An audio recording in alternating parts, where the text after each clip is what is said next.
home runs, and all of a sudden it's over. He's got 7 home runs, and this is his last year, too. He has already announced his retirement. There was some speculation by some guys at MLB that if he did not get to 700, would he come back and play next year to get 700? But now that's a moot point because he had 2 home runs last night.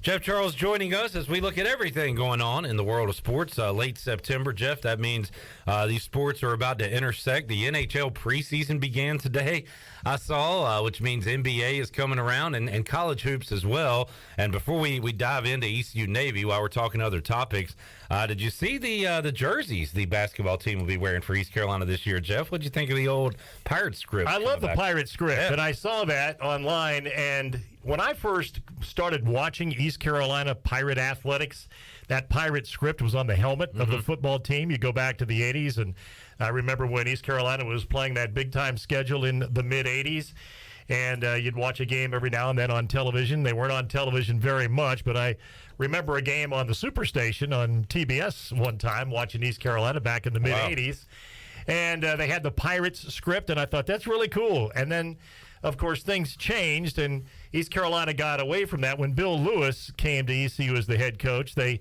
changed it and put the ECU on the helmet, and the Pirate script was no longer there. I always liked the Pirate script.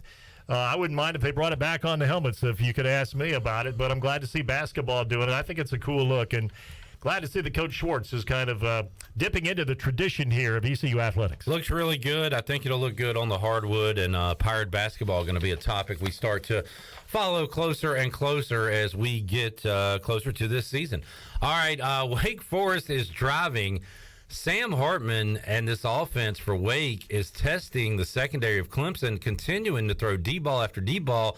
Another example there of Clemson just tackling the receiver.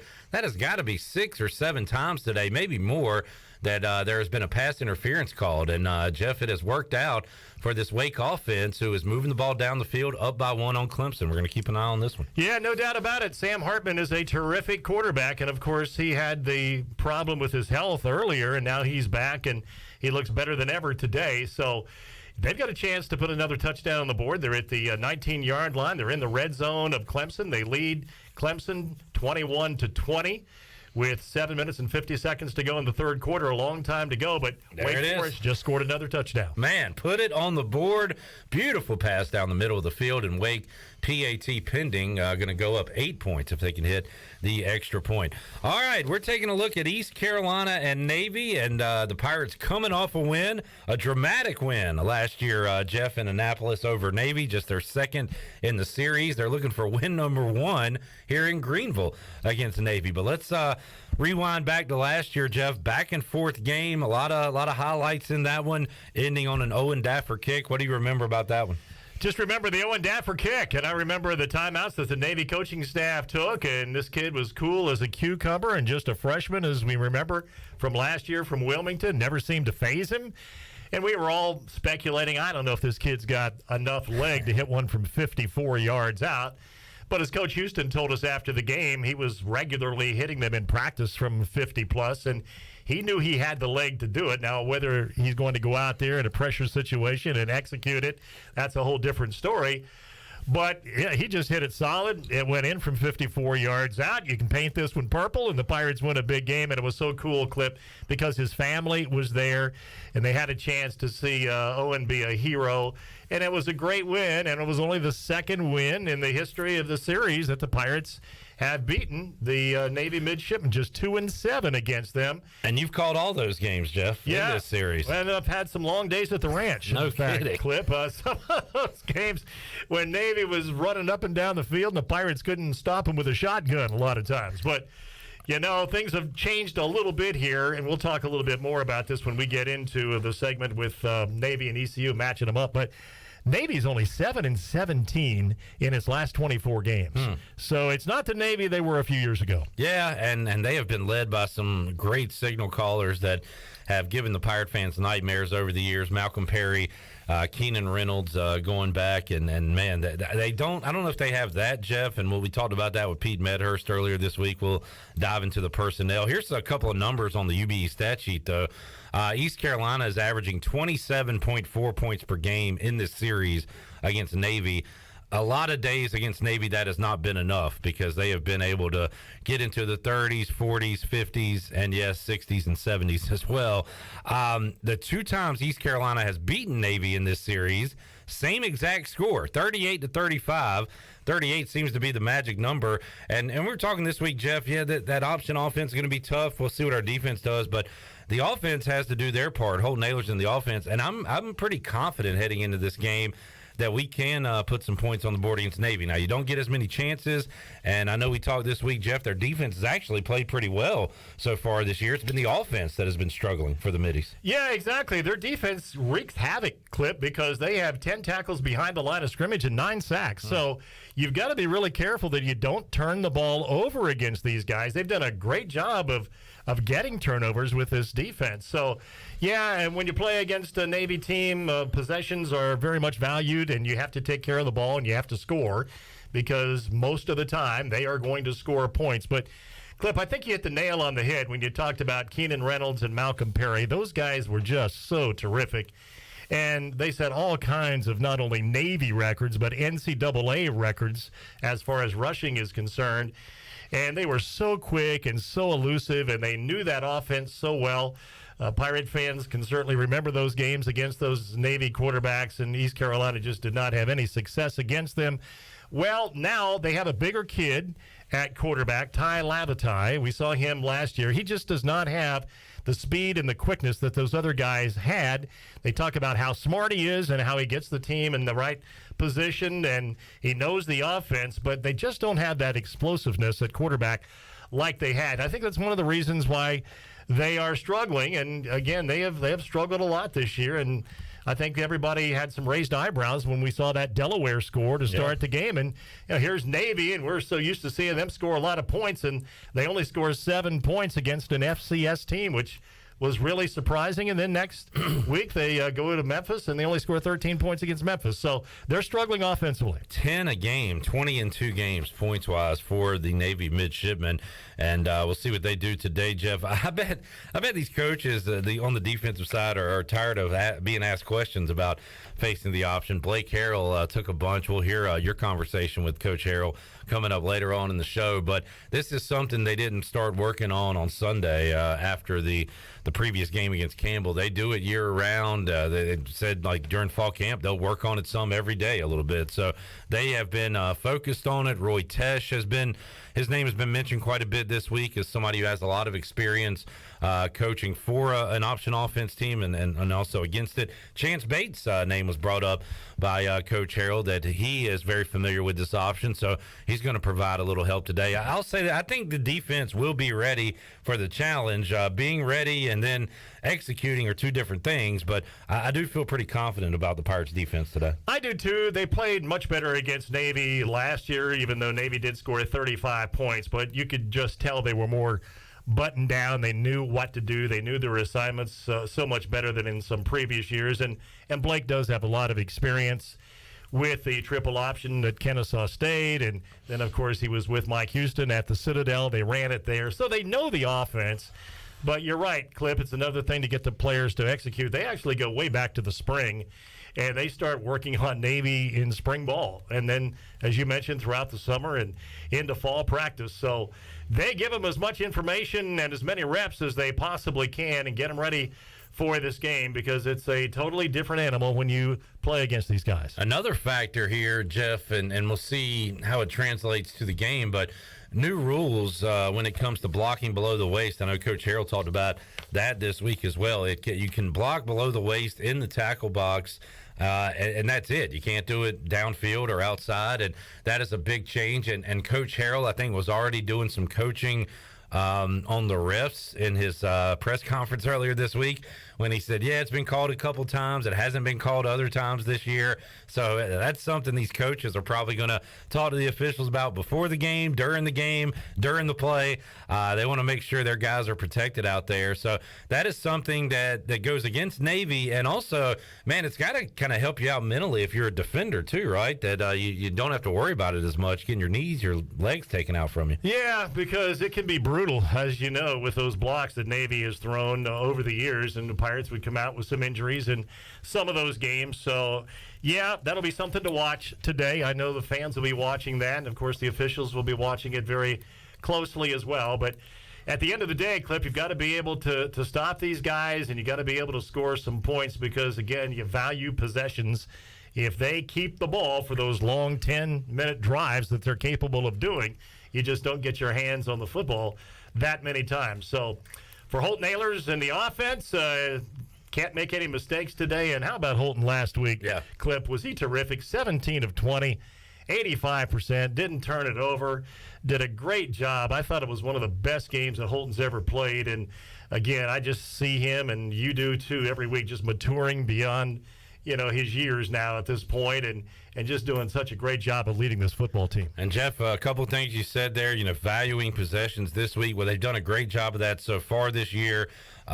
Since the first half of the state game, no turnovers for East Carolina. Also, penalties have been very low for East Carolina. Kevin Monroe pointed out Thursday when we talked to him that Holton's decision-making has been elite this year, and said even the interceptions in the state game were just poor throws. Like, he had some guys out there just made poor throws, hadn't really made bad decisions this year, and that's something that it needs to continue into today's game. Yeah, no doubt about that. Holton's done a really good job with that. Clip, I was looking at his completion percentage over the years, and early on in his career was right about 60%, and then it got to last year, I think it was 62%.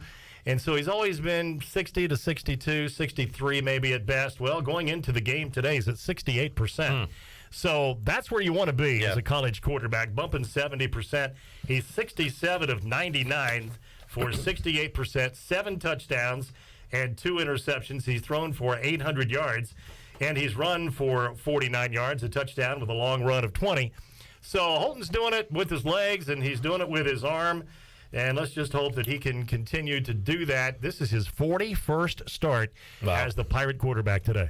That is that's a lot of starts for this quarterback, and we got a lot of experience on the field. Guys that have seen Navy before, both offensively and defensively. Let's take a break. We'll come back. The big dog is here. We are on Facebook Live. We are on YouTube.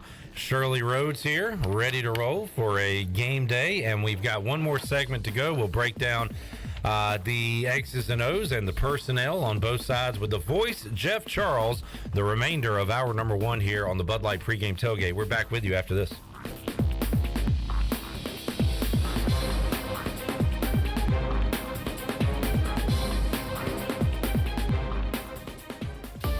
Hey Pirates, this is Holton Ahlers. A big part of my success on the field is what I eat at home. To keep my body filled up, I order meals off a Clean Eats meal plan. I choose the meals I want from 6 different meals offered each week, and I pick them up on Sunday or Monday at the cafe on Red Banks Road. Each meal is packed with the perfect mix of healthy proteins, carbs, and veggies to keep my engine running at full speed. Go to cleaneats.com, click on meal plans, or stop by the cafe and get all the info. Clean Eats and the Pirates, a winning combination.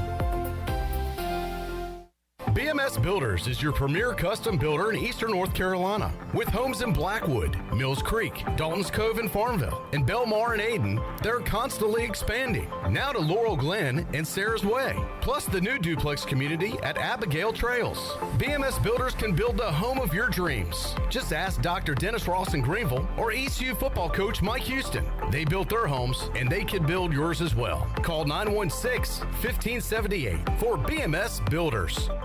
It's summer's last hurrah, and at Bostic Sugg Furniture, we're ending it in style with 3 ways to save on the most fashionable looks for your home. Save double the sales tax, plus 6 months special financing, plus 20% off accessories to complete the look. Change your mattress, change your life. Buy a mattress, get up to 48 months special financing. Plus, visit Facebook and ask about our Hot Buy store-wide. The sun may be setting on summer, but not the savings at Bostic Sugg Furniture. Tired and sluggish? Down in the dumps? Or do you just have the blahs? Well, maybe you need to hydrate. Revive Health and Wellness offers IV hydration, which can help you with lack of energy, improve your mood, assist with immunity, and even fix a hangover. Call today to set up an appointment at 350-1805. Locally owned and operated by Samantha Casper, Revive Health and Wellness has a new location and is ready to serve you. Stop by at 2459 Emerald Place in Greenville or go online at revivehealthwellness.org. Ahoy, mateys! It's Captain Jack Spare of R&R Tire Express. We're here to serve our pirate community by offering easy payments for easy ownership. For you landlubbers, R&R will install a new set of tires for just $20. $50 installs new custom wheels and tires. To learn more about R&R, stop by 3920 US 264 or rnrtires.com.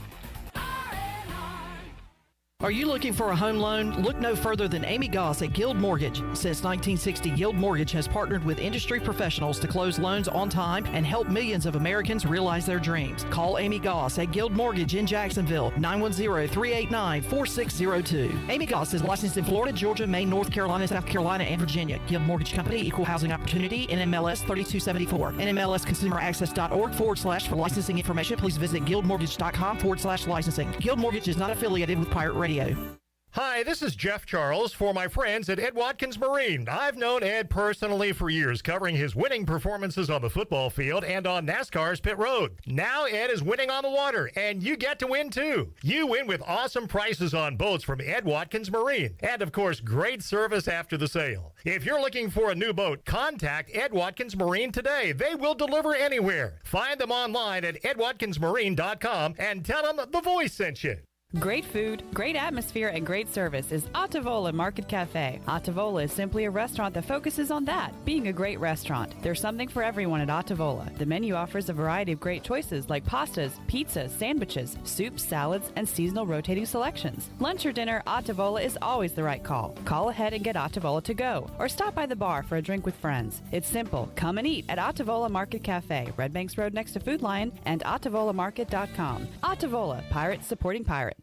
This is Xavier Smith, and you're listening to Pirate Radio, the voice of Pirate Nation.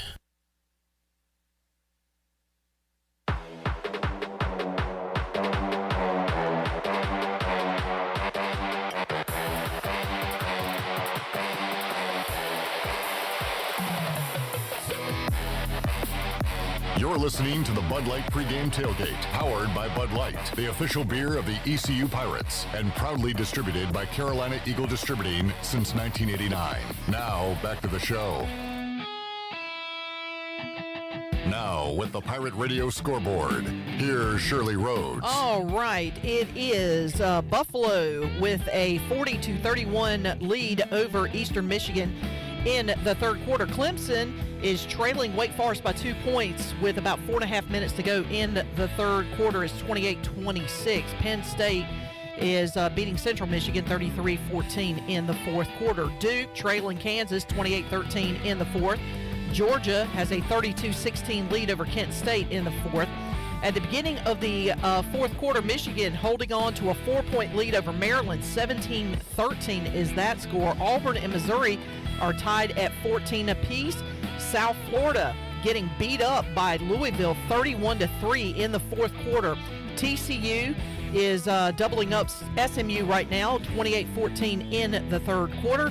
And it's Pittsburgh over Rhode Island right now, 38-17 midway through the fourth quarter. And that is a look at your Buccaneer Music Hall scoreboard. It is brought to you by the Buck, and it's your beacon of music in the land of the Pirates in Eastern North Carolina. They're open from noon until 2 a.m.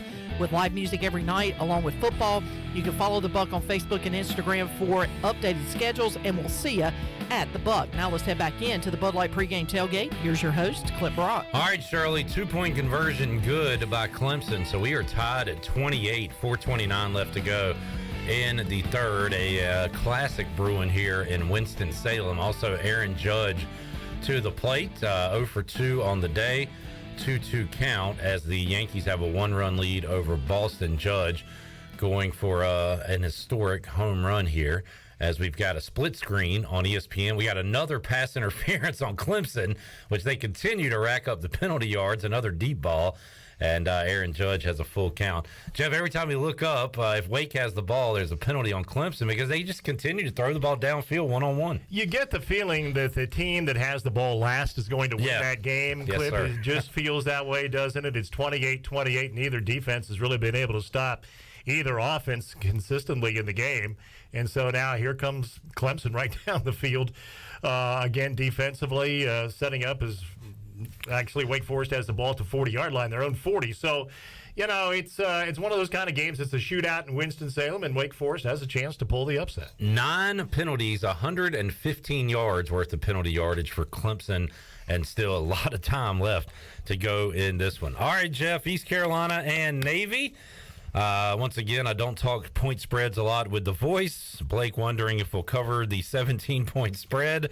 Well, East Carolina's been good against the number this year, 3-0 against the spread. I was a little surprised to see a number that big. I guess I shouldn't be, but it's more about, I guess, just personally, Jeff, looking back at these meetings. But a different ECU football team taking the field today, and as we talked about a moment ago, a different Navy offense, a struggling offense, and you ran over the numbers in their last 24 games, you said, Jeff? Seven wins for Navy. So a bit of a downtick here for Ken Niumatalolo. So this, I tell you what, if the Pirates are going to beat Navy for the first time by double digits in their history, today might be the day to do it. Might be the day to do it. As I was doing my homework this week, Clip, for the game, to me, Navy's personnel just is not as good as it was 3, 4, 5 years ago. And I don't know all of the reasons for that. I know going into this year, I was reading a lot of articles that Coach Ken Niumatalolo, who's done such a great job at Navy, was very confident that he felt that they were going to turn the corner and get back to winning ways, and they still might. It's still very early in the season, but they've had a tough start with this 0-2 record. By the way, Coach Ken Niumatalolo has done such a great job at Navy all of these years, Clip, and as you know, he is such a first-class guy. Yeah. He's won 105 games at Navy in his 15th year there. And while we were doing the show at UBE this week, a gentleman came up to us at the show who is here on a Mormon mission, and Coach Niumatalolo is a devout Mormon, and he told us off the air that Coach Niumatalolo went to the Mormon church last night and spoke to a youth group. Oh, wow. Which I thought was a pretty cool thing, and that's the kind of guy that he is, and he's so well respected, not only as a coach, but for the type of person that he is, and you'd like to see him have success, which he has had, especially after today. But he's done a remarkable job with that team. And again, to answer your question, he thinks that they're turning the corner, getting back to where they were when they were winning so many games, and they had so many double-digit winning seasons. But it just hasn't come together for him so far this year. The guy that the Pirates have circled in this game, Clip, is a young man from Wake Forest, North Carolina, from Wake Forest High School, Mikel Haywood, who was recruited by the Pirates, and he is a burner. Last year, he had a 98-yard kickoff return against ECU, and he's a guy that, number 24, you're going to have to pay a bunch of attention to today, and then they'll sub him out, and they'll run number 34 in there, Anton Hall, who's also a burner and also a guy that can hurt you deep. So 34 and 24 are a couple of really good players, a couple of big-time targets, and also a couple of big-time runners for this team. And then they've got some receivers on the outside. They always seem to have a couple of good receivers on the outside who don't have big numbers because of the offense that they run. But Mark Walker is a guy in his 15th start, number 80, who's a fine receiver. He's tall. He's 6'2". He can go get the ball, and they'll look to send him deep in this game. And, man, we have been hit over the years over the top by this Navy offense. As, they'll run it 10, 12 times in a row, and then, boom, hit you up top. Speaking of hitting you up top, Sam Hartman, touchdown as they go back and forth here in Winston-Salem. Wake Forest taking the lead over Clemson. And, Jeff, maybe not a high number of receptions, but the yards per catch on those receivers, I'm sure, pretty good because when they do throw, they're throwing downfield, something that these DBs got to watch out for. Kevin Monroe talked about it and said if you're a little late to get up for the run, that's okay. There's other guys on the field who have that responsibility. Just don't lose focus in the backfield and find a receiver running behind you. Well, that's right. Lavatai has only completed 8 passes through 2 games. He is 8 of 20, but those 8 passes have gone for 234 yards. There you go. So he's like at 29 yards per throw on his completion percentage. And so, yeah, he's a guy that can hurt you. And we've seen these games over the years, Clip. They just lull you to sleep, running the ball. And then the next thing you know, they go over the top. And if you don't have your assignment down, somebody's 10 yards behind the secondary, and they make a catch, and all of a sudden they've got 6 points on the board. So that's the way they play. I mean, there's no secret when you play Navy. You know what you're going to get with these guys. It's just a matter of can you stop it. It's like going up against a fastball pitcher who's throwing 98. You know he's going to throw 98, but can you catch up? Jeff Charles joining us on the Bud Light pregame tailgate. Huge shout out to Warren's Hot Dogs for the awesome pregame meal today. And don't let the name fool you. A lot more than hot dogs. Shirley Rhodes is finding that out right now as she enters the room with some subs. It's like some little sliders, ham and cheese sliders, roast beef subs. And they're good, too. Glenn, I don't even know if you're aware of those. They're in the cooler that is in the kitchen, so check that out when you go back in. They are very good. I had the buffet. I've had a hot dog, a ham and cheese sub, and a slice of pizza. They got it all at Warren. Some dessert, too, with the apple and peach turnovers, some sweet tea lemonade back there as well. So they hooked us up. Man, awesome tailgating food, awesome football food. Warren's Hot Dogs, thanks so much for the pregame meal. We are still munching on that, and Jeff, get some on your way out to the stadium. I think I'm going to do that on my way out. It's kind of tough for me to eat before games now because we are in the tent with our pregame show, and I used to be able to get to the media dining room before kickoff time, and now it's kind of tough to do that. So Warren's has got you covered today. Warren's got me covered, and I appreciate it too. So I'm going to grab something on my way out.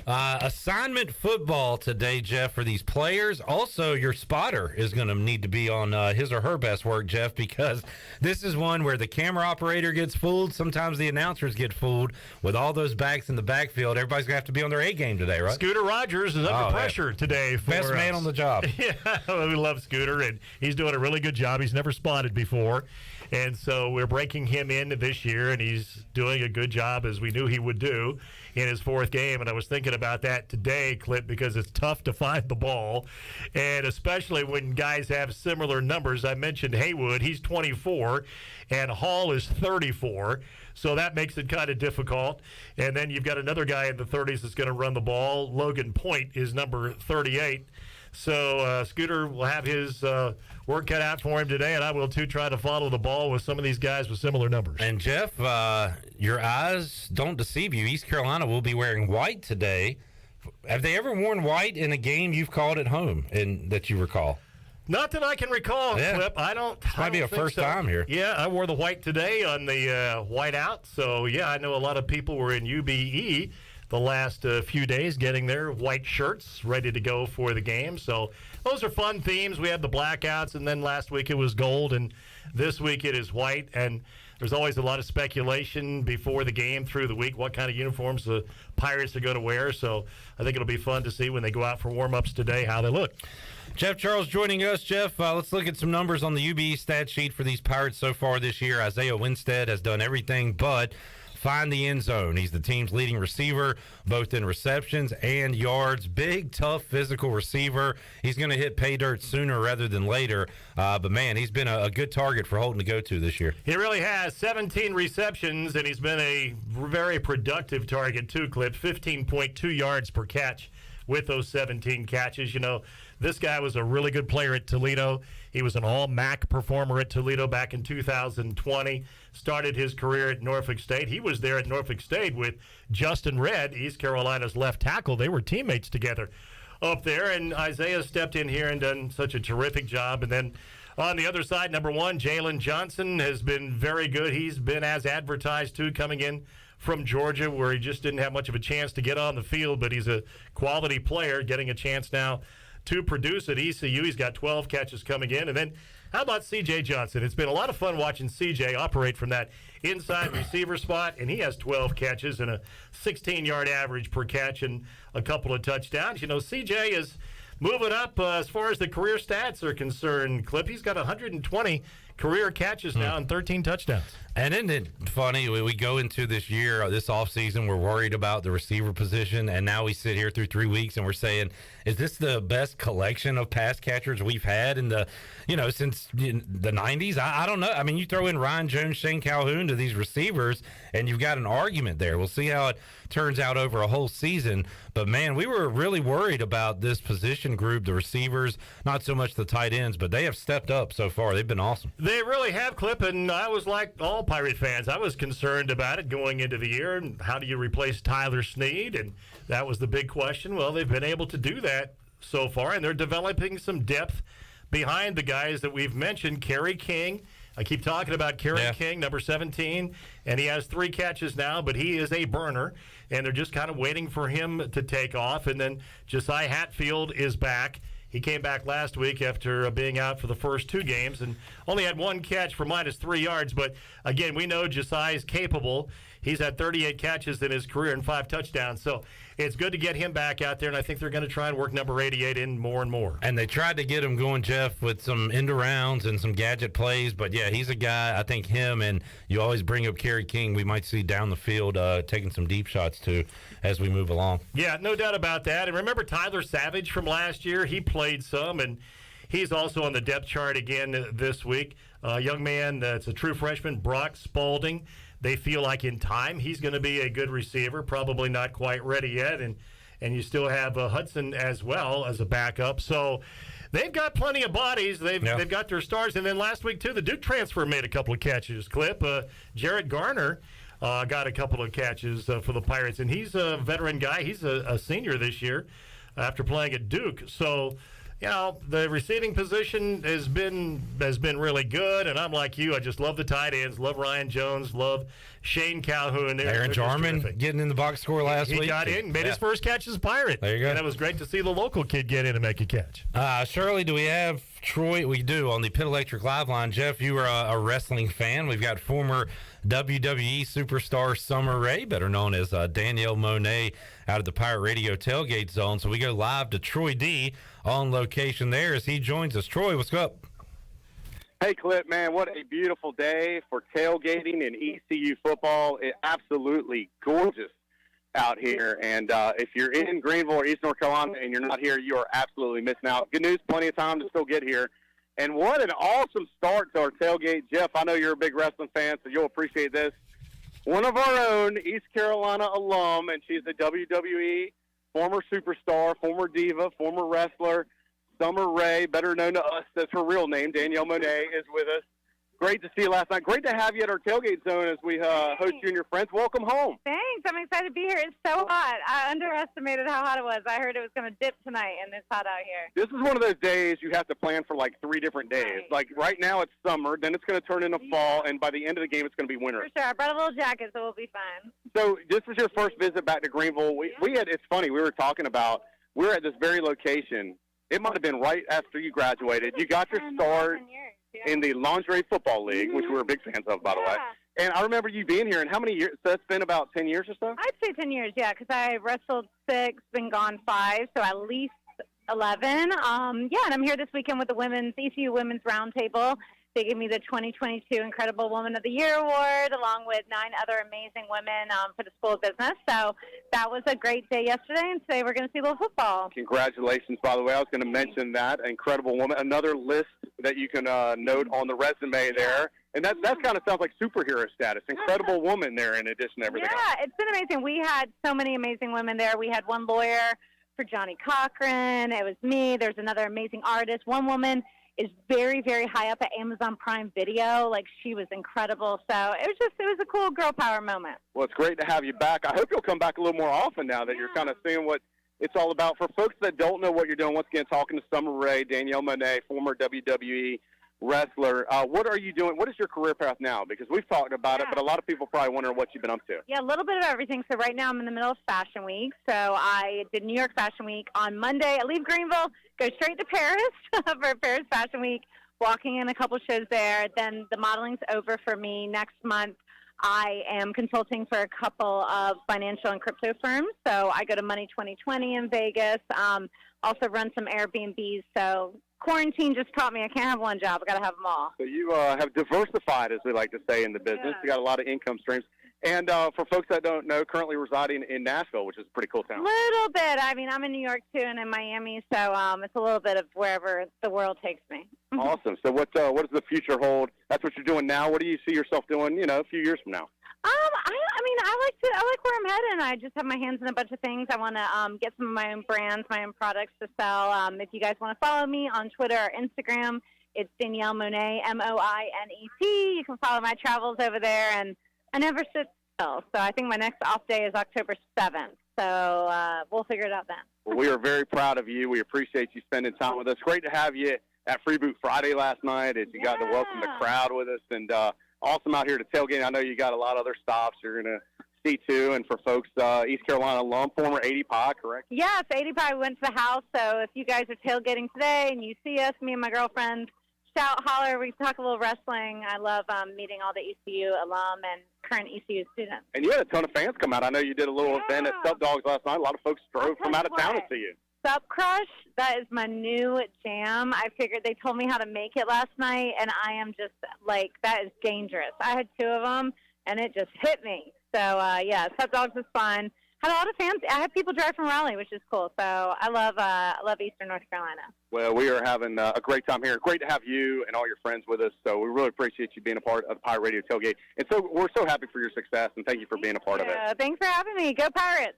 Guys, that's the scene as we get started here at the tailgate zone. We got our friends at Jimmy John's providing some great food. And, of course, we couldn't do without Carolina Eagle and Midgey's Bottling Group for our awesome beverages.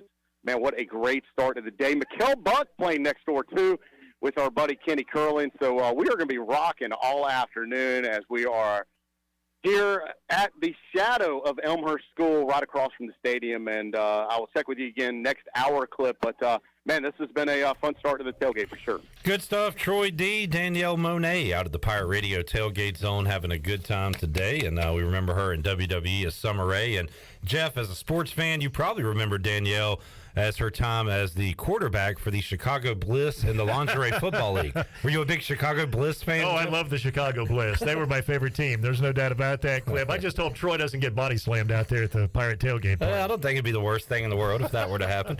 He could sell some moves out there. Good stuff there. Everybody fired up, ready to go, Jeff. Everybody throwing out their predictions for this game. And Ben says 31-13 Pirates after a 14-0 fourth quarter. So Ben hitting on something there.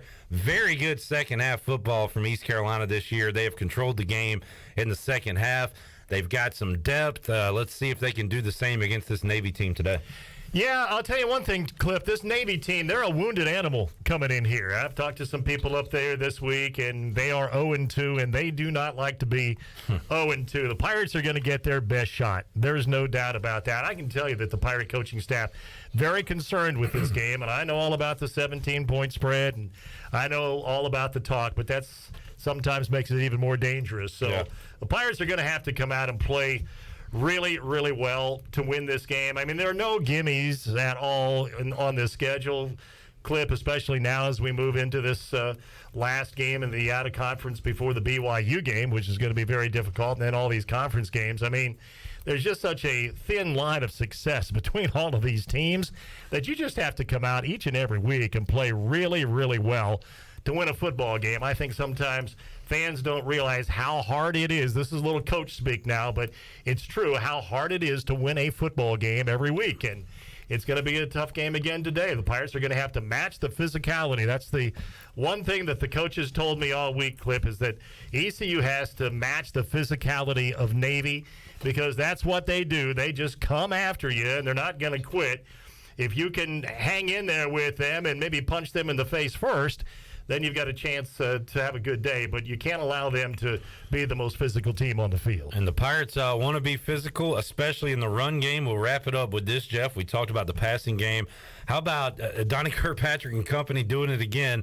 41 carries for Rajay Harris, 41 carries for Keaton Mitchell, a 50-50 split. It was just about that last year. Mitchell has done more yards-wise with his carries than Rajay to this point and has hit some home runs. Rajay, 4 rushing touchdowns in 3 games so far. He had an 80-yarder against Navy 2 years ago here in Greenville. So the Pirates have had some big plays against this Navy defense. I know they want to get those running backs going again today, Jeff. Yeah, kind of waiting for Rajay to break out again. Remember his freshman year, he had some nice big long runs, and so far this year he really hasn't had any. His longest run is 17 yards, but he's just 3 yards per carry with 123 yards going into the game. But I think it's only a matter of time before we see Rajay put some big numbers up. We know he's capable of doing that.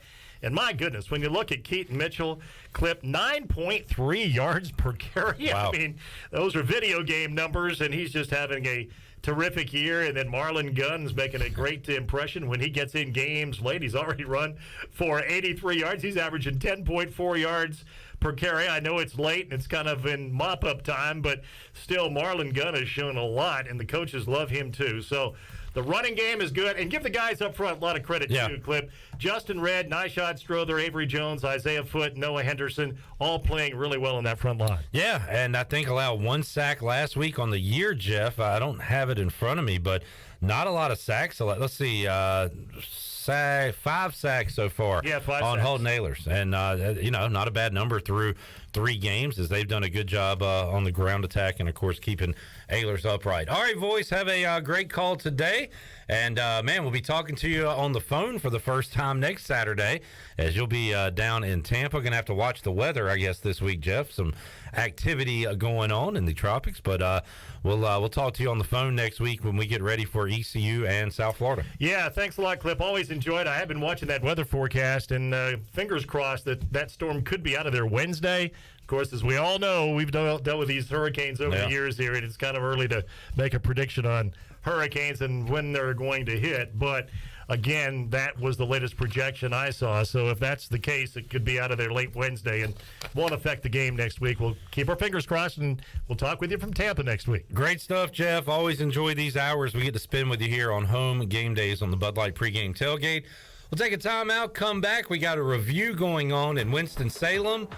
Was a knee down before the ball crossed. That's going to be a touchdown for Clemson. They'll be down 1. PAT pending, can tie it up. A wild one in Winston-Salem. We'll keep you up to date on that. We'll then go enjoy some Warren's hot dogs and be back with you with hour 2 of the Bud Light Pregame Tailgate. Back with you after this.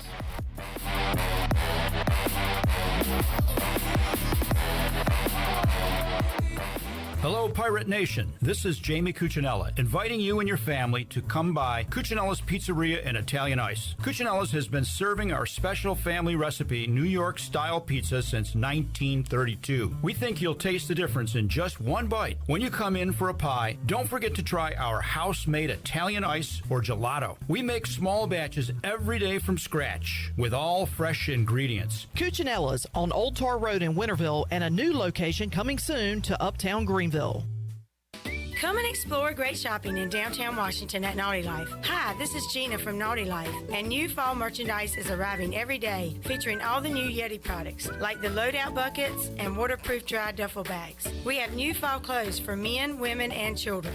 At Naughty Life, we have something perfect for any occasion, like new jewelry and a great selection of sunglasses from Costa, Reflect, and RCI. Visit Naughty Life on Main Street in historic downtown Washington, and like us on Instagram and Facebook.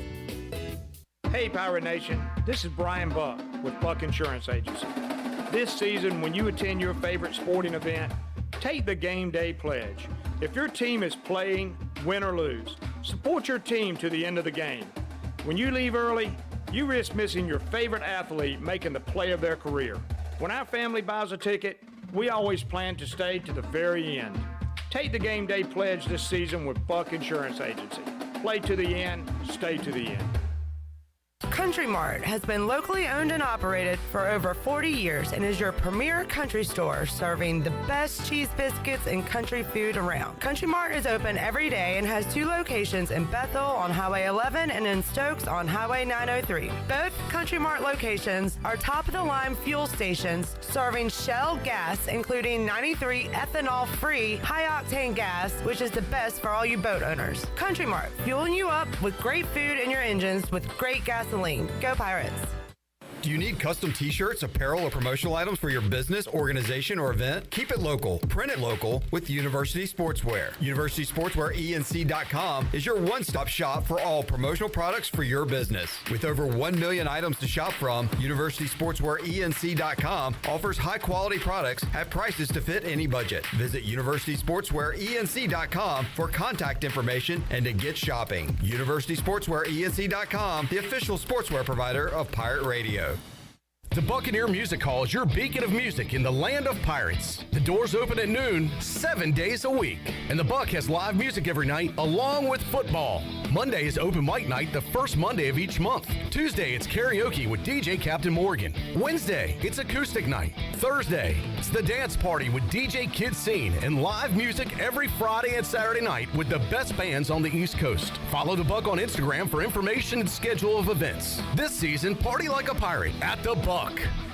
Be sure to check out David Price Construction for all of your commercial or custom residential renovation and building needs. Run by ECU alumni, David Price Construction specializes in commercial projects, maintenance on facilities, and large-scale residential renovations and additions. Proud to be voted the Remodeler of the Year by the Home Builders Association of Raleigh-Wake County in 2018 and Best Business Commercial Remodel Project winner for 2020. David Price Construction, the proud ECU Home Services partner.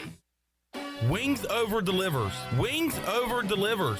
Wings Over delivers. If you're looking for wings to be delivered to your home, Wings Over Greenville has you covered with no third party needed. Wings Over Greenville has its own in-house delivery service. Be sure to try the all-new tender sandwiches by ordering ahead on the Wings Over mobile app. Open till 3 a.m. on Friday and Saturday, Wings Over has everything to cure those late night munchies. Give them a call at 758-9464. Wings Over Greenville. They deliver. This is Pirate Radio, WGHB Farmville, 1250 and 92.7 FM Greenville, WDLX Washington, 930 and 104.1 FM Washington.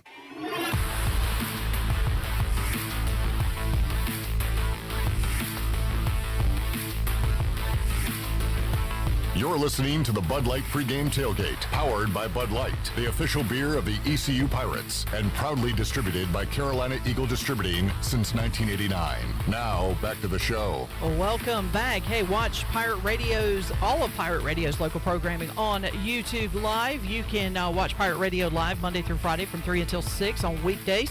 And, of course, the Bud Light Pregame Tailgate and the U.S. Cellular fifth quarter on game days. Go to YouTube, search Pirate Radio TV, smash the like, smash the sub. Now let's head back in to the Bud Light Pregame Tailgate. Here's your host, Clip Brock. Get to smashing. Shirley Rhodes here, the big dog, Glenn Griffin, on a Chandler Honeycutt birthday edition of the Bud Light Pregame Tailgate. New phenomenon with kids these days that think they should get their birthday off. I experienced that with my stepson years ago, who just could not believe Walgreens wouldn't give him the day off for his birthday. And I just had to ask him, what world are you living in? But apparently it works. No Chan Man today. So I know. Did he at least give you all a heads He gave us plenty of heads up. And then he gave us the, I'll work if I need to. Make you feel guilty about it? Well, guess what? We don't need you here. This should make him feel bad that we are having such a great show and it's so smooth sailing without him here. You know what I'm saying? So absolutely. If we need to cut bait, if we look at the numbers and say, we need to let somebody go, Chandler might be first in line. I don't know. I don't make those decisions.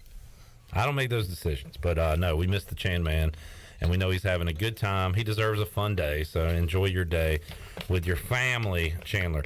All right, hour 2, Pirate Radio, Bud Light Pregame Tailgate, and what a treat here. Stephen Igo joining us a segment early. And I'm glad you are, Steven, because we forgot a lot of things. Got to make some picks on Wednesday. And I'm going to blame you because you wanted to swing the topic to basketball, and we got going on hoops, and I forgot about football. Speaking of basketball, can we talk about the new uniforms? We absolutely can. We have not heard your take or the big dog's take, so I know you guys have put them out on social media. But East Carolina dropping some social media video yesterday. The Pirate script is back on a white uni, a gold uni, I guess we'll call it yellow, and a purple uni, and then there's a black uniform that has East Carolina on it with the number in between.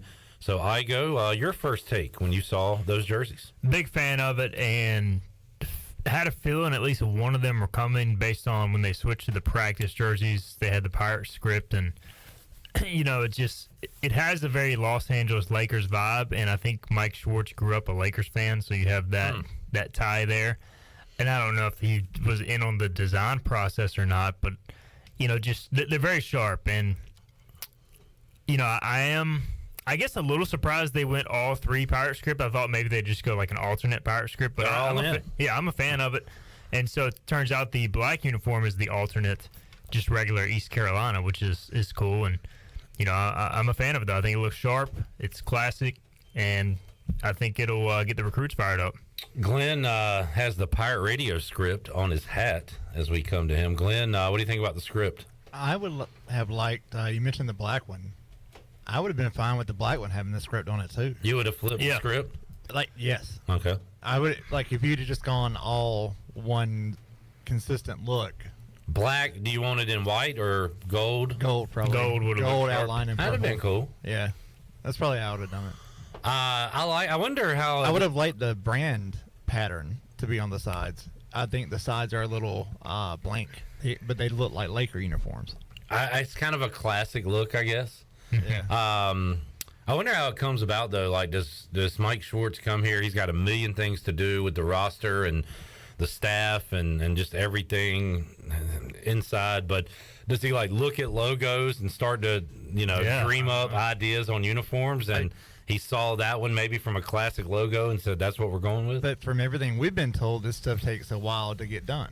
Not with Mike Schwartz in charge. But it is different when you're doing 12 or whatever uniforms versus 53. Versus football. Plus helmets and, and cleats and this, that, and the other. That is something that I think we have availability with Mike Schwartz next week for the first practice, and I'm going to ask him. Sure. It was like, this already in the works. Yeah, was this happening, or was this something you put together? Who voted on the design? Because obviously Adidas, they have kind of templates, and they can put stuff together, and you can slap any logo across the chest or whatever. But I'm just curious how it all came about. And just to go into the vault. Yeah, I mean, and pick something unique that's never been really associated with basketball. Yeah, it's been quite a long time since we've seen the Pirate script on any uniform, as far as I'm aware, at least any major uniform. So it's got to be on the special uniforms. Yeah, football this year. You would think at least some sort of classic look is, which we'll find out tomorrow. That will drop on social media, hopefully coming after a win. And we'll find out what the players were so hyped about when we saw them on a video earlier this week or last weekend. And if ECU makes the tournament in the Pirate script uniforms, then we can safely say they will never lose the script on the uniform. Legendary status at that point. Sorry, did you say something about ECU making the tournament? Yeah, I know that your brain just turns to mush when that scenario comes up. Yeah. But yes. Okay, cool.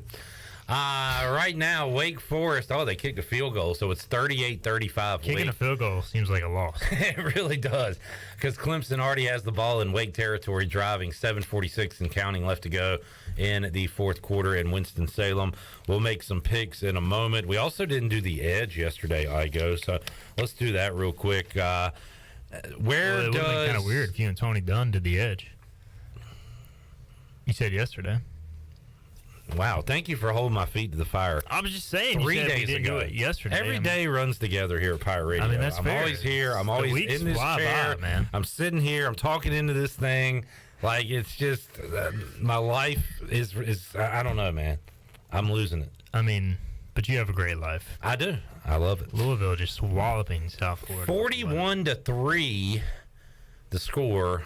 And South I saw Florida. the total yards. It was like 500 to 126. Man. The South Florida quarterback, who's the transfer from Baylor, he got benched. Stay on the bus next time. So, but you knew this was coming, man. Like, South Florida has a really good showing, in-state team. They were fired up to play. A bunch of Florida kids going to play the Florida Gators. You lose in heartbreaking fashion. Then you got to turn around, go on the road again to another team. Yeah. Who, obviously Louisville has kind of played below expectations to a degree, but still has really good talent. And back-to-back road games in that scenario, it was just a classic letdown spot for South Florida, and that's what you're seeing. All right, is this a letdown spot for East Carolina? I don't think so. Good to hear. Is it a bounce-back spot for a Navy team that's 0-2, but coming off a bye? They have not played well. They scored 7 points against Delaware. They scored 13 points against Memphis. Just not the Navy offensive attack we're used to seeing coming into this game. I hope it's not the Navy offensive attack we're used to seeing against East Carolina. I think it's a definite bounce-back spot for them. Jeff Charles said it best. They're 0-2. They're coming off a bye. Like, they look at this game as a chance to kind of redeem their season or get it back on track. They're coming to a place they've had a lot of success. They had an extra week to prepare, had extra week to look at what's gone wrong. And if you look at Navy, basically since the pandemic, they have started seasons incredibly poor and then have slowly gotten better throughout the year. So that's a little concerning. I guess the other positive for ECU is you're still playing them pretty early in the season, so they're still working out some kinks.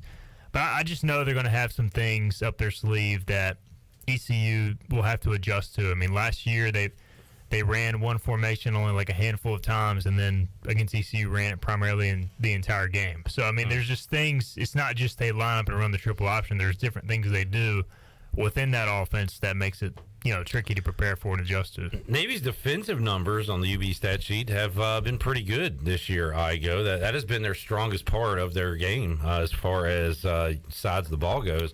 So how about the edge today, East Carolina's offense against Navy's defense? Where does East Carolina have the advantage, and does Navy have the advantage in any of that? So I gave East Carolina the edge overall offensively because I think just the matchups in the passing game, specifically ECU, is going to like a lot. Navy, we know that their personnel is not, up to the, I guess, athletic standard of many of the teams in the American, but they counter that by running a unique and versatile defense very similar to ECU. They blitz a ton. They bring it from all sorts of pressures from all sorts of places all over the field. They're really multiple. They mix up front. So they're tough to get a gauge on from play to play. That's where having Holton Ahlers it kind of puts you at ease a little bit. He shredded them last year, and the offensive line did a really good job. He did for 400-plus yards. He didn't get sacked a single time. So if they can pick up the pressures and give him time to survey the field and find some one-on-one matchups, there will be some advantageous matchups to be had. The issue is Navy is really good against the run, but the issue for them is they kind of have to sell out to stop it. They blitz a lot, and that does leave them vulnerable to big passing plays. If you watch some of the Memphis game, they give up some huge yardage in the passing game, the same at ECU last year. So if you can protect and you can identify it, then you can have success defensively against them. Update in Winston-Salem, field goal by Clemson. 4 minutes left, 4th and 3 or 4, and Dabo kicks a 50-plus yard field goal. What do you think about that decision, Igo? Now you give Wake the ball. What is Clemson's timeout situation? Because 4 minutes left, if Clemson has timeouts remaining, they're probably going to get the ball again. And Wake likes to go fast. If they start to slow down, that might affect them. So yeah. I guess he's expecting the same 4 tempo. minutes. If it was like 2 minutes, I think you go for it. But it's a tough call. I mean, it's 4 minutes in the NFL is like 10 in college football. It's not so. Maybe okay. You like the decision? I'm fine with it. I mean, right. I to be honest, I wasn't paying any attention to the game because I was talking about it. But well, luckily I was only paying attention to that, and I don't know what you said. It's not a surprise. I'm kidding. East Carolina has the advantage offensively. The matchups, especially on the outside, Ahlers going to be able to take advantage of those. If what? If the offensive line can hold up. Good job. Look, that's pretty standard. I got 2 eyes, 2 ears, buddy. I don't know for them to just walk out there and drill a game-time 50-yard plus field goal is pretty bold. Pretty impressive. All right, let's get a break. We'll have one more segment with Igo. We'll make some picks. We've got the Overrated Bowl coming up at 3:30. And whoever loses the Notre Dame-UNC game will be forever overrated here on Pirate Radio. We'll pick East Carolina Navy. I got it at 17. I heard it was 16.5. I'll do a final line check for ECU and Navy. We got more to go. I go enjoying a hot dog from Warren's Hot Dogs. Also a basketball question from Johnny Gardner, our basketball guy. We'll get to that. And have more for you on the Bud Light Pregame Tailgate. We roll on after this.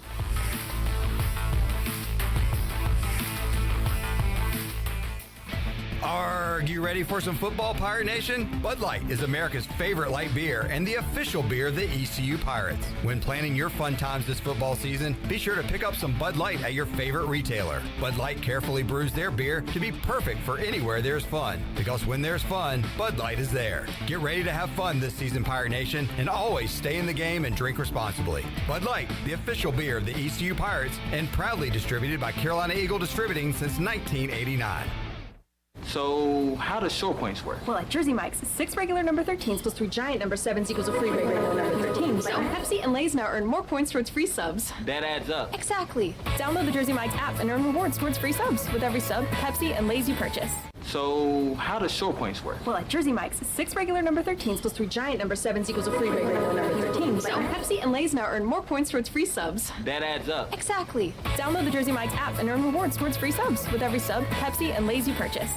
Will the you of tomorrow be happy with the you of today? It all depends on the decisions the you of today makes. For instance, the you of today has an excellent career opportunity with Delcor Heating, Cooling, and Plumbing. The pay is great, very competitive with other HVAC companies. Plus, you could get a $1,500 sign-on bonus. The you of tomorrow will enjoy some time away because Delcor also offers paid vacation. Most HVAC companies don't. And since the you of today has some experience, Delcor might just hire you on the spot. Delcor is hiring 12 experienced HVAC and plumbing professionals immediately. You must have a valid driver's license, ability and desire to work, and legally eligible to work in the U.S. Delcor offers a sign-on bonus up to $1,500, plus one of the best benefits packages in the industry, including health insurance, paid vacation, and retirement options. Learn more at DelcorInc.com. That's DelcoRinc.com. The you of tomorrow will thank the you of today for getting a job at Delcor. Delcor is an equal opportunity employer.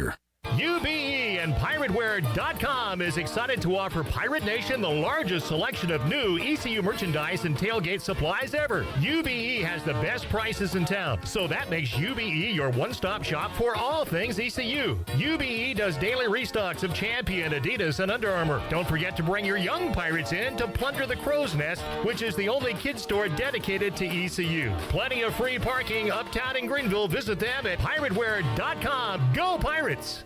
Here today with Jeff Stein from Brown & Wood. Hey Jeff, how's inventory going? Inventory levels are increasing. For the first time in over 45 days, we have Mazdas in stock, Buick in stock, Cadillac in stock, and GMC in stock. I highly encourage the customer to go to GMC.com, build and price their vehicle, share that with Brown & Wood, and let us place your order. We need some price protection for these customers, and you got to place an order to have that. Brown & Wood, your #1 dealership in Greenville, and the home of the lifetime powertrain warranty. Hey Pirate Nation, Lindsay Gray here with Carolina Caliber. In 1960, my granddaddy started his firearm business right here in Eastern NC. Still family owned and operated, we have the area's largest selection for outdoor shooting sports and accessories and are one of the nation's top firearm dealers. At Carolina Caliber, we have everything you need from hunting, home defense, and personal protection, including a wide variety for ladies and youth. We buy, sell, and trade. It's a time-honored tradition. Visit us at Carolina Caliber on Fire Tower Road in Winterville.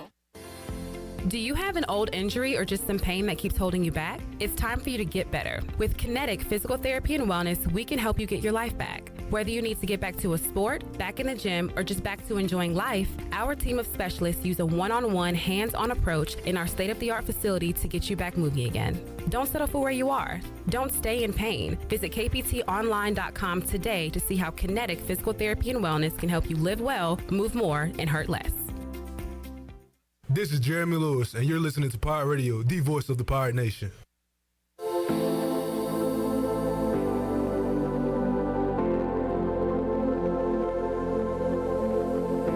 You're listening to the Bud Light Pregame Tailgate, powered by Bud Light, the official beer of the ECU Pirates, and proudly distributed by Carolina Eagle Distributing since 1989. Now, back to the show. Now, with the Pirate Radio Scoreboard, here's Shirley Rhodes. All right, it is a barn burner over in Wake Forest and Winston-Salem. Wake Forest and Clemson are tied at 38 with about a minute and a half left to go. Penn State remains undefeated. They're 4-0 as they beat Central Michigan 33-14. Duke loses to Kansas 35-27 was that final. Michigan beating Maryland 34-19 with a minute and a half left to go in the fourth quarter. Auburn and Missouri are headed to overtime as they are tied at 14 apiece. TCU leads SMU 35-27 in the fourth quarter. It is UCLA over Colorado 21-3 in the second. Temple has a 7-0 lead over UMass in the second quarter, and 17th ranked Baylor survives Iowa State, and they win it 31-24.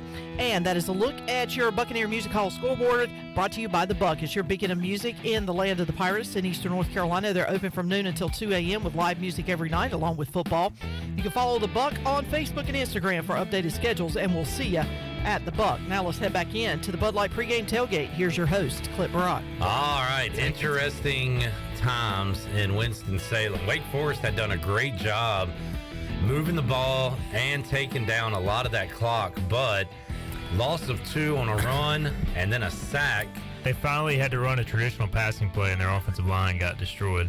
So now it's going to be 3rd and forever, and Clemson used a timeout there, so 58 seconds left to go. They're going to get the ball back. Well, we'll see what happens, but Clemson might get the ball back with a chance to win it with a field goal here. All right, before we get back to ECU and Navy, let's make some picks, and the first one will be ECU and Navy. And I do not have my records. I know that you're doing better than I am this year against the spread. I'm doing pretty bad. I feel like I may have had a winning week last week. I think you were 3-2 last week. I know that I missed 2 for sure, but slow start. All right, here's what I do.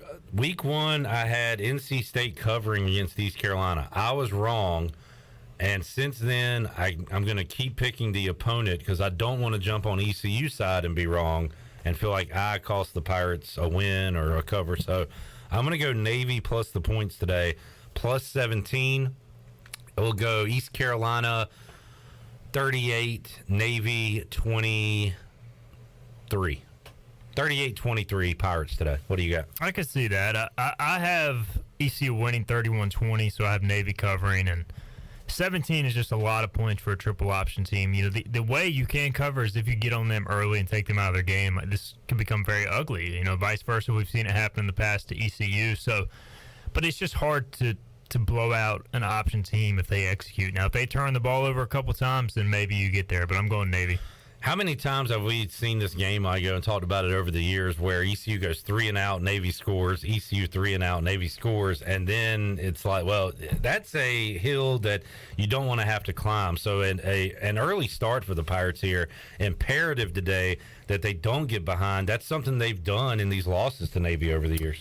Yeah, I still remember the 2019 game, Mike Houston's first year, and I was down the field taking pictures, and ECU got the ball first, 3 and out, short punt, Navy scores. ECU gets the ball back, 3 and out, short punt, Navy scores, 14-0, and it was just like a runaway freight train at that point. And granted, they had Malcolm Perry, but it was just, you can't do that. And so clearly today's start is going to be interesting. I always talk about, too, if you win the toss, do you receive if you're East Carolina? Or do you kick it? With this offense, I'm going to receive, and I'm going to take the ball and go down the field and score.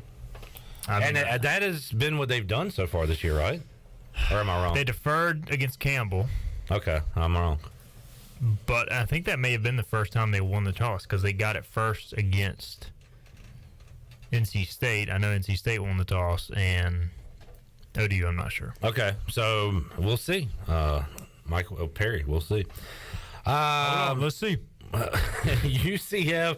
I like to throw in one American game. Let's go UCF. Yeah, I'm a big fan of American football. By the way, this is a great Jeff Collins weather day. If you go with the short sleeve shirt and the vest, you're kind of covered for everything. Is Jeff Collins still employed, or has he been fired yet? He's still at Georgia Tech, still as far as I know. He's getting fired very soon. They are 21-point dogs to UCF. Yikes. At Central Florida. At Central Florida. And maybe this will be the nail in the Jeff Collins coffin. That's a lot of points. I'm going to take Georgia Tech plus the points. I'm going UCF. I think they're done. I think Georgia Tech is done. They are done. Decision time. What is Dave Clawson going to do? I go 4th and 3. You got to punt the ball.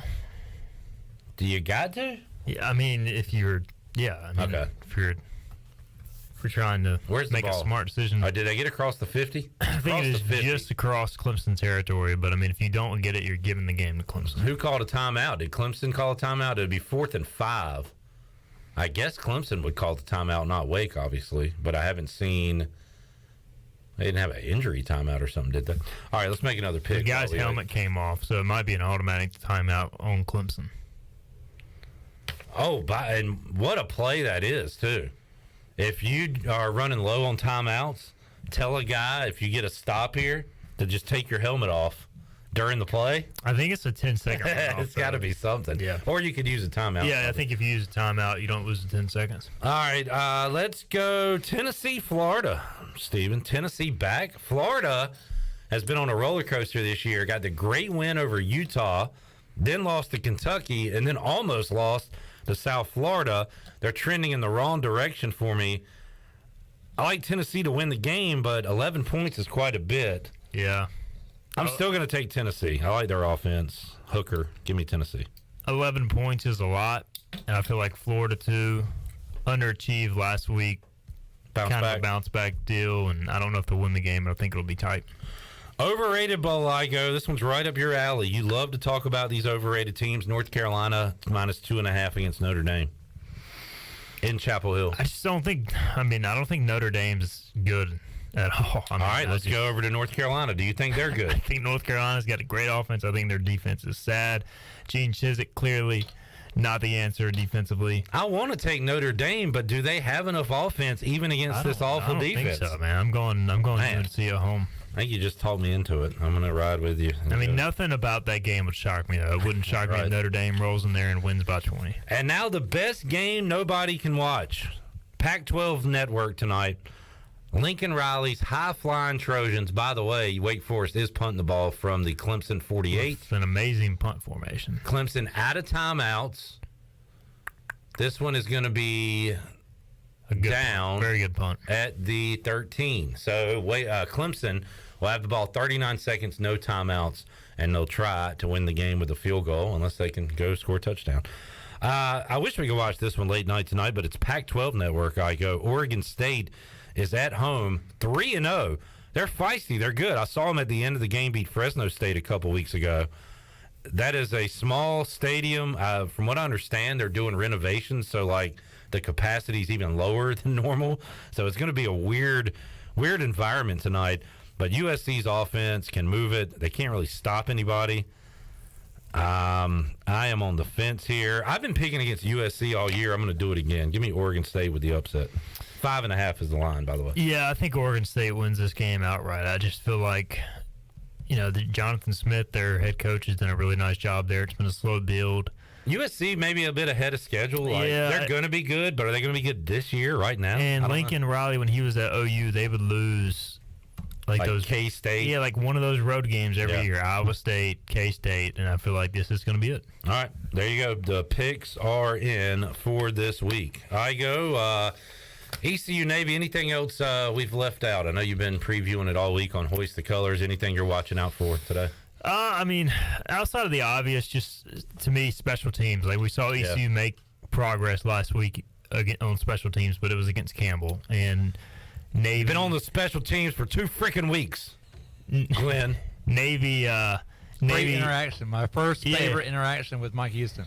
Which, he gave it to you, but he also understood, he's deservedly so. I know, he said that, and then he still went with 2 freaking weeks. And I tried to give him, he brought up the shank punt. Yep. In the prior question. I tried to give. And he was pissed about the shake punt still, 5 days away from the game. I was trying to give him a clean slate and say everything was fixed, and he did not go that way. The punting, honestly, has not been good. It's just been, I would say, below average through, what are we now, 4 games in? 3 games. You look at Navy's punting, been much more consistent. They've also been dangerous in the return game. And so it'll be interesting to see what happens on today. Good protection on kicks last week. Punt return and kick return have been solid, and kick coverage has been good. How about a kick return today? On our side, Navy had one last year. And Navy has the player who played at Wake Forest High School, who was recruited by East Carolina, offered a scholarship, and basically didn't commit. And that was the same class that Rajay Harris, Keaton Mitchell committed in. He told it's Mikael Haywood. He told the media earlier this week in Annapolis that ECU threw the towel in on me, which is not really accurate. He had a chance to commit to ECU, and he didn't commit. And then he got hurt, and ECU had already taken 2 other backs. So, but, you play the victim card if you're looking for that extra edge. Everybody's looking for that chip on the shoulder, and apparently he has his. Johnny Gardner, our basketball guy, you followed him on Twitter yet, Steve? I did, actually. Yeah! I followed Johnny Gardner yesterday, I believe. Way to go, buddy. He says, visitor today must have some legitimate interest coming back so soon. Who is Johnny speaking of? Do you know? Oh, he is speaking about 4-star Southern Nash point guard Jordan Vick. He is on an official visit. All right. Class of 2024. He is the brother of Jackson Vick, who actually plays corner for NC State. So Jordan visited for the NC State game as an ECU basketball recruit. His brother's a freshman at NC State. I think he may be redshirting, but he's a really good player, dynamic point guard, can score. I tell you what, these great crowds have had to have been good for Mike Schwartz and these guys, bringing in basketball recruits, the football recruits. I go seeing a stadium like that against an FCS opponent last week. That can only be good things for the other sports. Yeah, they definitely use it. You know, every time I'm down there pregame, like I remember the NC State game, there was a lot of softball recruits there. There were basketball, other sports. So it's just good to see. You know, you see baseball recruits when that atmosphere is there, and you can pretty much count on it. Not only when you play NC State, but on a big weekend against whoever. You know that you can bring a person to a game and they'd be impressed with it. It just makes such a difference. Steven, thanks for hanging out with us, man. Hope you enjoyed the Warren's Hot Dogs. Absolutely. Thank you guys for having me. We'll talk to you Wednesday. Check out hoistthecolors.net. VIP chat coming up Monday, as always. Yep. A lot of great information and discussion in those. Really enjoy it. And we will see you soon.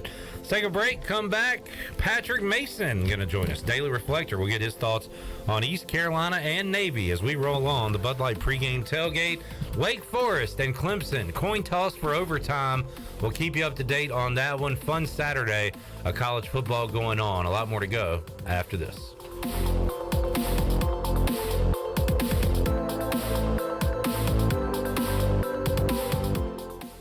It's bow time. Why are Bojangles Chicken Supremes called Supremes? Well, with golden crispy chicken tenderloins this juicy, tender, and full of bold flavor, what else would you call them? Superbs? Nah, that would be weird. Get your Chicken Supremes combo today with a scratch-made biscuit, your choice of fixin', legendary iced tea, and have you heard there's a new sauce in town? Try our new creamy buffalo sauce when you get a Chicken Supremes combo today. It's bow time. I can't think of anyone who doesn't love a clean car, but how often do you actually go to the car wash? Does it take too long, or maybe it's just not a very nice place? Tommy's Express changes everything. Our wash is bright, inviting, clean, and fast. I love the flat conveyor belt. So easy to pull onto, much smoother ride, and safer for my car. And when you join Tommy Club, you can wash as often as you like for one low monthly price. I save money and time. We're Tommy's Express. At the corner of Greenville Boulevard and Red Banks Road, Greenville.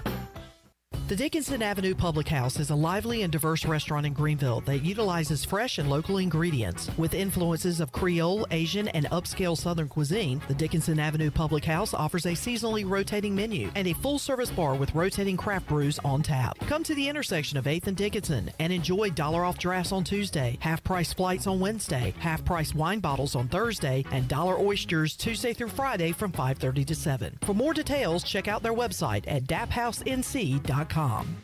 You've worked hard to make your business successful, and that's why it's really important to always have a bank that's in your corner when you need them. This is Chris Richards from First Bank, and our experienced team of local bankers includes Lee Watson, Ashley Capps, Bonner Latham, Josh Hooten, and Heath Nisbet. To get the business services that are right for your business, come and see one of our experienced team members at First Bank on Arlington Boulevard in Greenville. First Bank, together with our customers, we're creating a world where individuals and communities thrive. Member FDIC. Greenville Utilities electric customers will soon be able to receive text notifications in the event of power outages. Enrollment is automatic, so make sure GUC has your cell phone number by signing into your account at GUC.com, then update the information in your user profile. Want to talk with someone instead? Call 252-752-7166 during business hours. 252-752-7166. Update us so we can update you. Visit GUC.com for more information.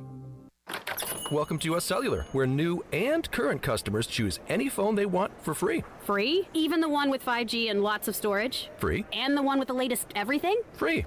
At US Cellular, any phone you see is free, whether you're a new or current customer. US Cellular, America's locally grown wireless. Terms apply. See uscellular.com for details. This is Brandon Tate, owner and operator of Atlantic Wireless, an authorized agent for US Cellular since 1997. Visit atlanticwireless.com to find the store near you. We go beyond the call.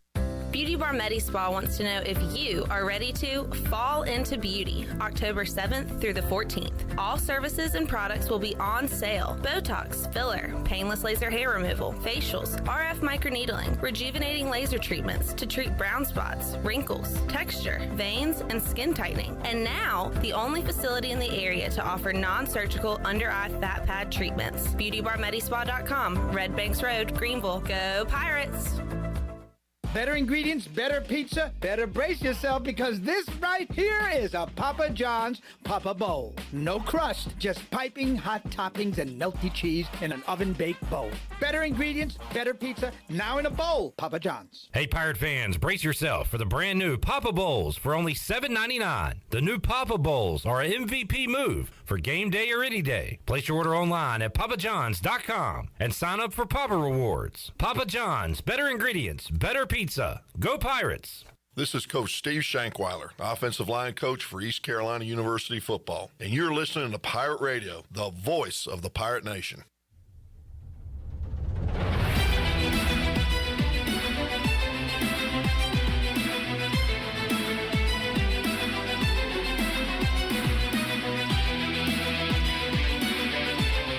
You're listening to the Bud Light Pregame Tailgate, powered by Bud Light, the official beer of the ECU Pirates, and proudly distributed by Carolina Eagle Distributing since 1989. Now, back to the show.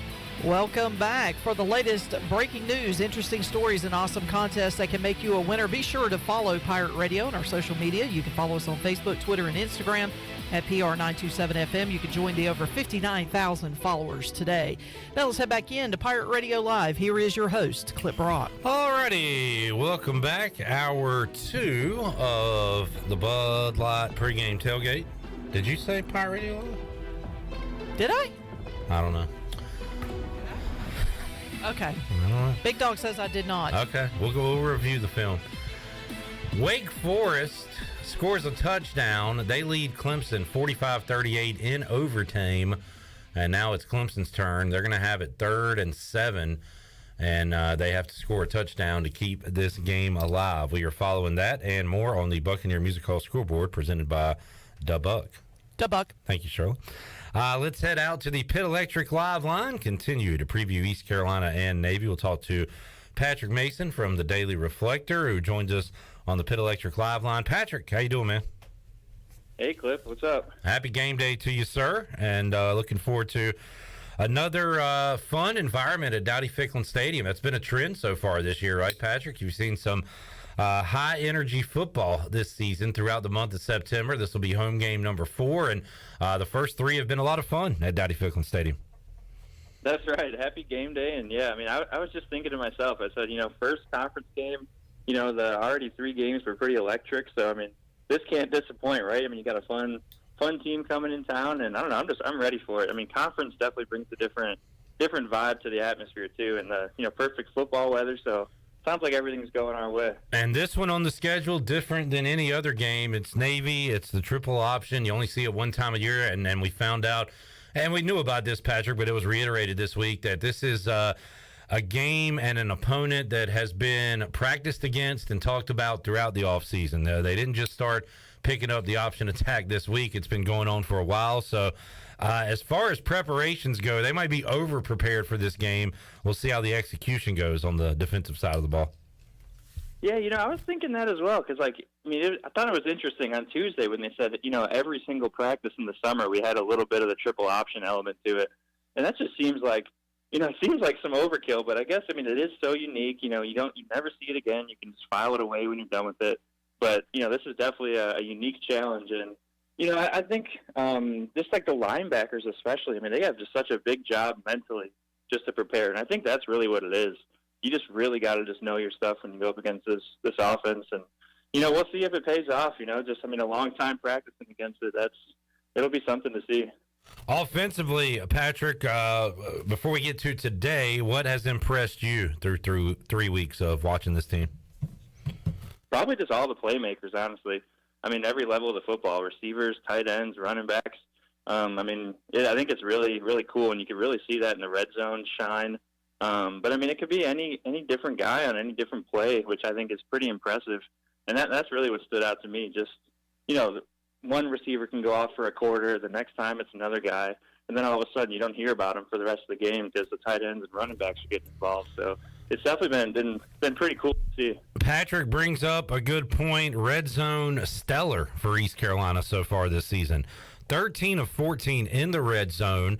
And again, I believe the one time they didn't convert was a kneel down when they got there at the end of the game against Old Dominion. And 11 for 14 red zone touchdowns. So they've only had to settle for a field goal a couple of times. They converted those. So those are great numbers. They're converting about 80% of touchdowns once they get inside the 20, Patrick, and they're doing it a lot of different ways.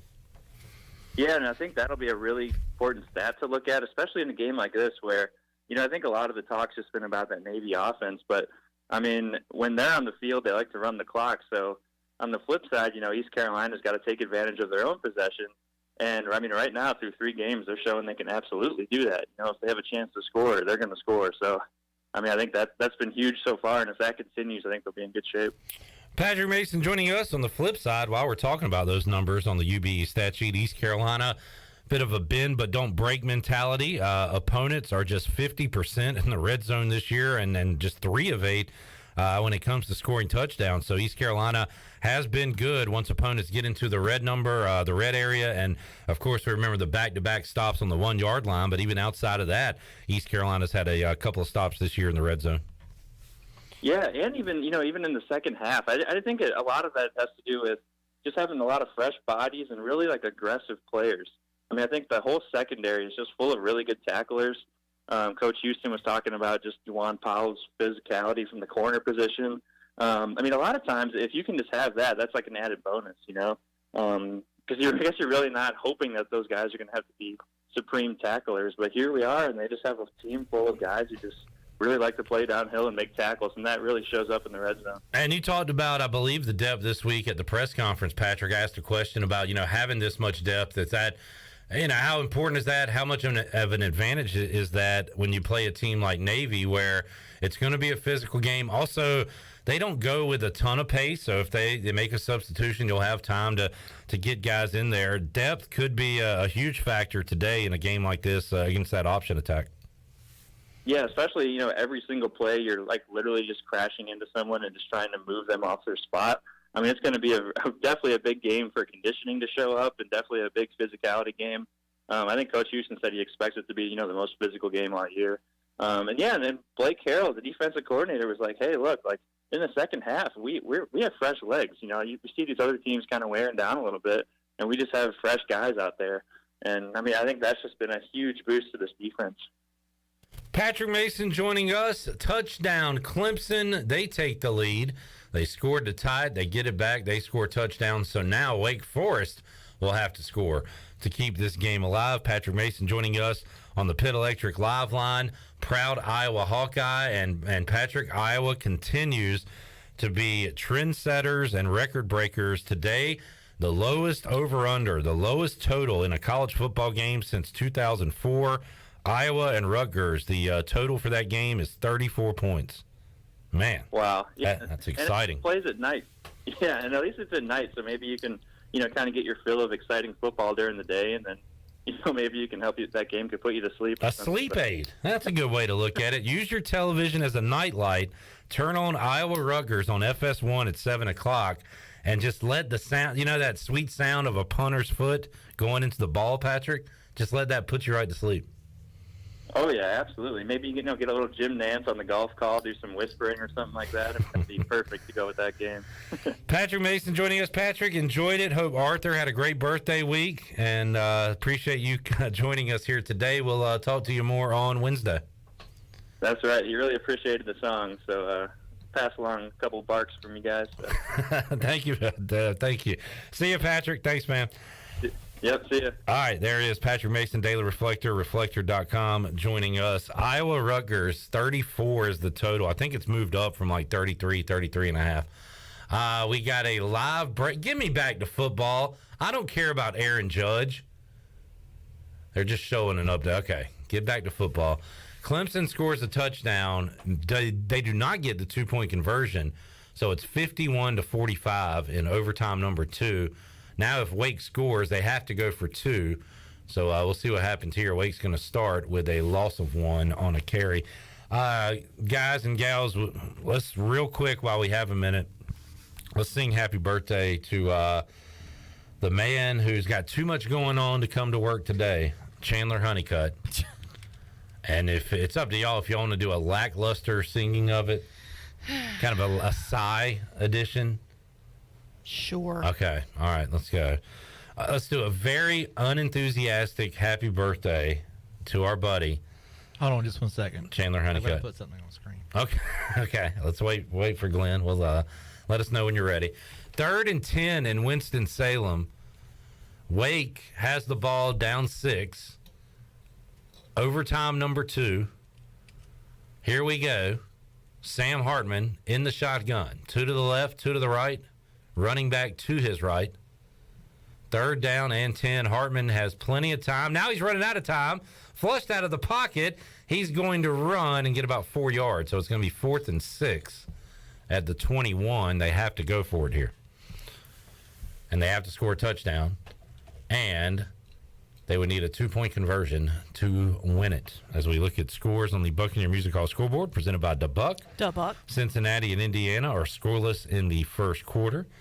Minnesota has a 7-0 lead over Michigan State. Those games going on right now as we speak. We got a pass to the end zone. It's going to be incomplete.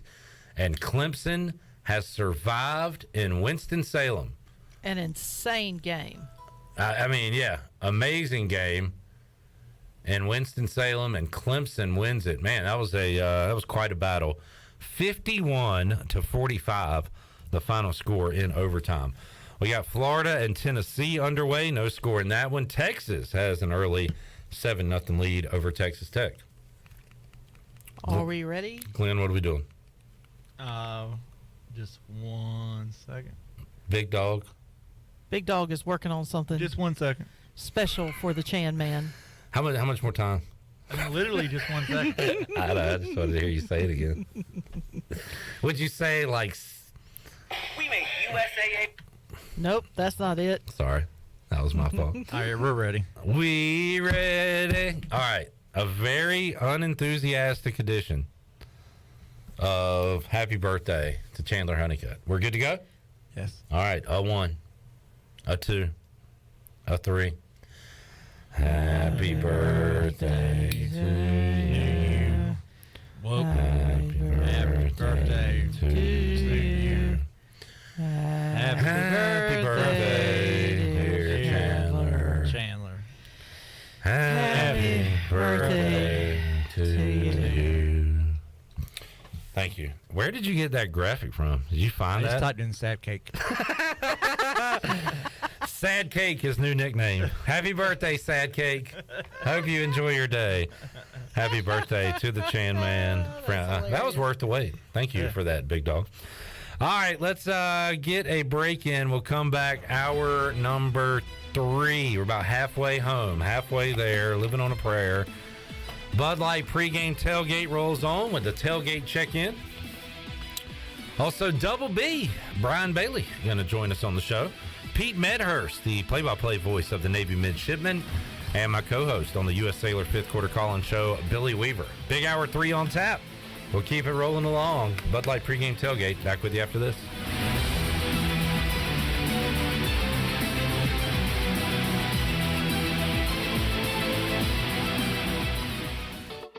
This is Holton Ahlers. I've been eating at Parker's Barbecue since I was a kid.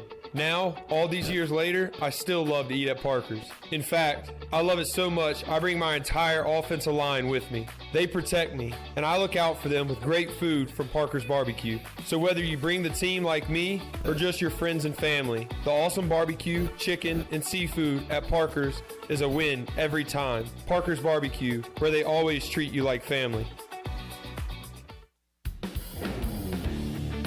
before you hit the road this travel season, be sure to get your tires inspected by the tire guys at Greenville Auto World. The Greenville Auto World service team sells all the top brands and economy tires if you need a new set. Need an oil change, state inspection, or AC repair? Greenville Auto World can work on any type of vehicle, and the monthly oil change special is only $29.99. Make an appointment now by calling 364-8730. For award-winning service, trust Greenville Auto World.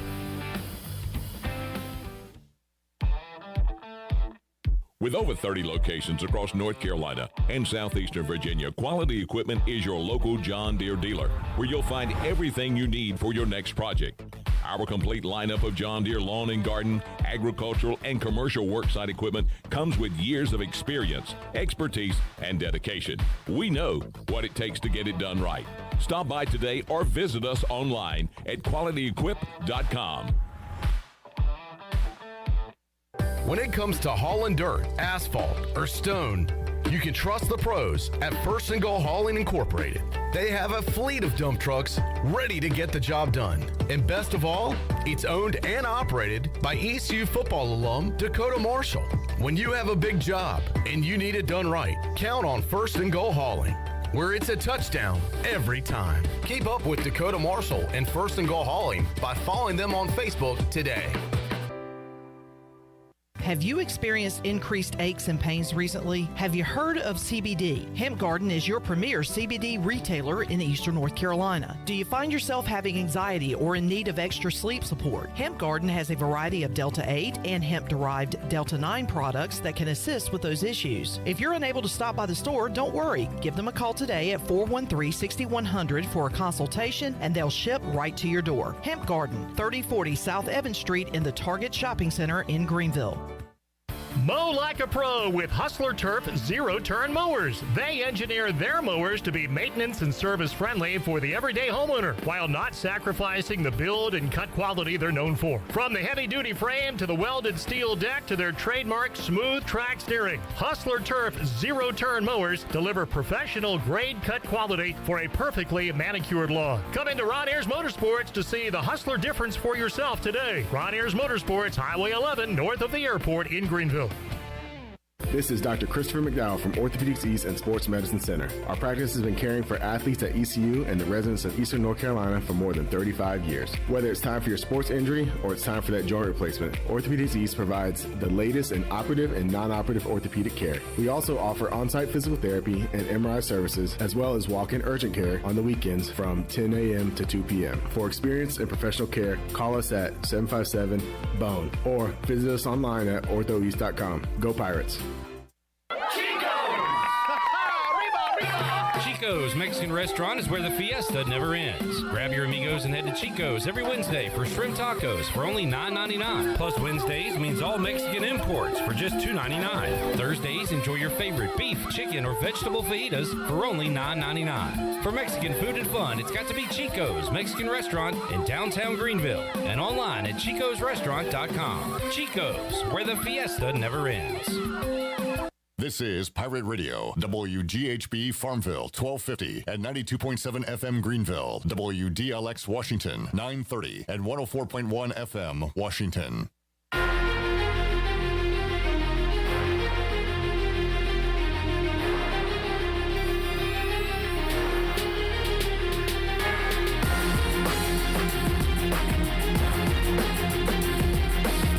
You're listening to the Bud Light Pregame Tailgate, powered by Bud Light, the official beer of the ECU Pirates, and proudly distributed by Carolina Eagle Distributing since 1989. Now, back to the show. Now, with the Pirate Radio scoreboard, here's Shirley Rhodes. All right, in the third quarter, UCLA has a 18-point lead over Colorado in the third quarter. 28-10 is that score. Temple holding on to a 7-0 lead over UMass in the third quarter. It is Florida and Tennessee. They are just underway in the first quarter. No score as of yet. Cincinnati has an early 3-0 lead over Indiana with 6 minutes left to go in the first quarter. James Madison has a 3-0 lead over Appalachian State in the first quarter. Minnesota has jumped out to a 7-0 lead over Michigan State in the first. Middle Tennessee has a 3-0 lead over Miami of Florida in the first quarter. North Carolina has drawn first blood as they score a touchdown They lead Notre Dame 7-0 midway through the first. And North Texas has a 3-0 lead over Memphis in the first quarter. Texas and Texas Tech are tied at 7 apiece. And San Diego State and Toledo have just kicked off. They are midway through the first quarter, no score as of yet. And that is a look at your Buccaneer Music Hall scoreboard, brought to you by The Buck. It's your beacon of music in the land of the Pirates. They're open from noon until 2 a.m. with live music every night along with football. You can follow The Buck on Facebook and Instagram for updated schedules, and we'll see you at The Buck. Now let's head back into the Bud Light pregame tailgate. Here's your host, Clip Rock. All right, welcome back into the show. Boy, Tennessee fans know how to do a checker out. Every section designated white or orange, and it makes for a beautiful sight. Hopefully we have a good-looking whiteout tonight at Dowdy-Ficklen Stadium. Huge turnover in the Tennessee-Florida game. Tennessee was set up first and goal after a catch and run, but ball out. Ball was knocked out. It was punched out, as they're showing the replay. A beautifully executed peanut punch with the left hand knocks the ball out. Florida recovers, and now they have it scoreless in Knoxville. You'll hear my conversation with Pete Medhurst coming up in a little bit, play-by-play voice of Navy, and I just saw he tweeted a quote from Ken Niumatalolo that said, "Our number one key on offense is always not turning it over. If we come out of this game with 0 turnovers, we give ourselves a great chance to win." That can be said for both sides of the ball. If whoever plays the cleanest today might come out of Dowdy-Ficklen Stadium with the W tonight, and East Carolina has been very good in that department. They do not have a turnover since the first half of Week 1 against NC State. More on the game in a moment. Right now, we'll head out to the Pit Electric Live line. Troy D joining us from the Pirate Radio Tailgate Zone. Troy, what's up? Hey, man, it is rocking and rolling out here. And if you were with us last hour, you heard from Summer Rae, WWE Diva and Superstar. If you're listening this hour, boy, it's a big disappointment. We go from one of the better-looking people to one of the worst-looking people. Lewis Jones, our buddy from Beaufort County, is here. Good to see you, Lewis. Hey, go Pirates. We're going to win this one today. Pull it out. You're on live with the Pirate Nation, listening to us all over the place. What's your prediction for the pregame, for the game today? We're going to kick some butt, I guess we're going to say. What's the score? 42-7. All right, Lewis is a true Pirate. He's got his own carry cooler with homemade Jello shots, right? Yes, homemade. What's in them? Grape and whipped vodka. All right, so those have been popular items out here. Also been popular is our Jimmy John's that has arrived, our drinks from Carolina Eagle and Mincy's Bottling Group, and Mikkel Buck playing out here right now, jamming too. All right, go Pirates.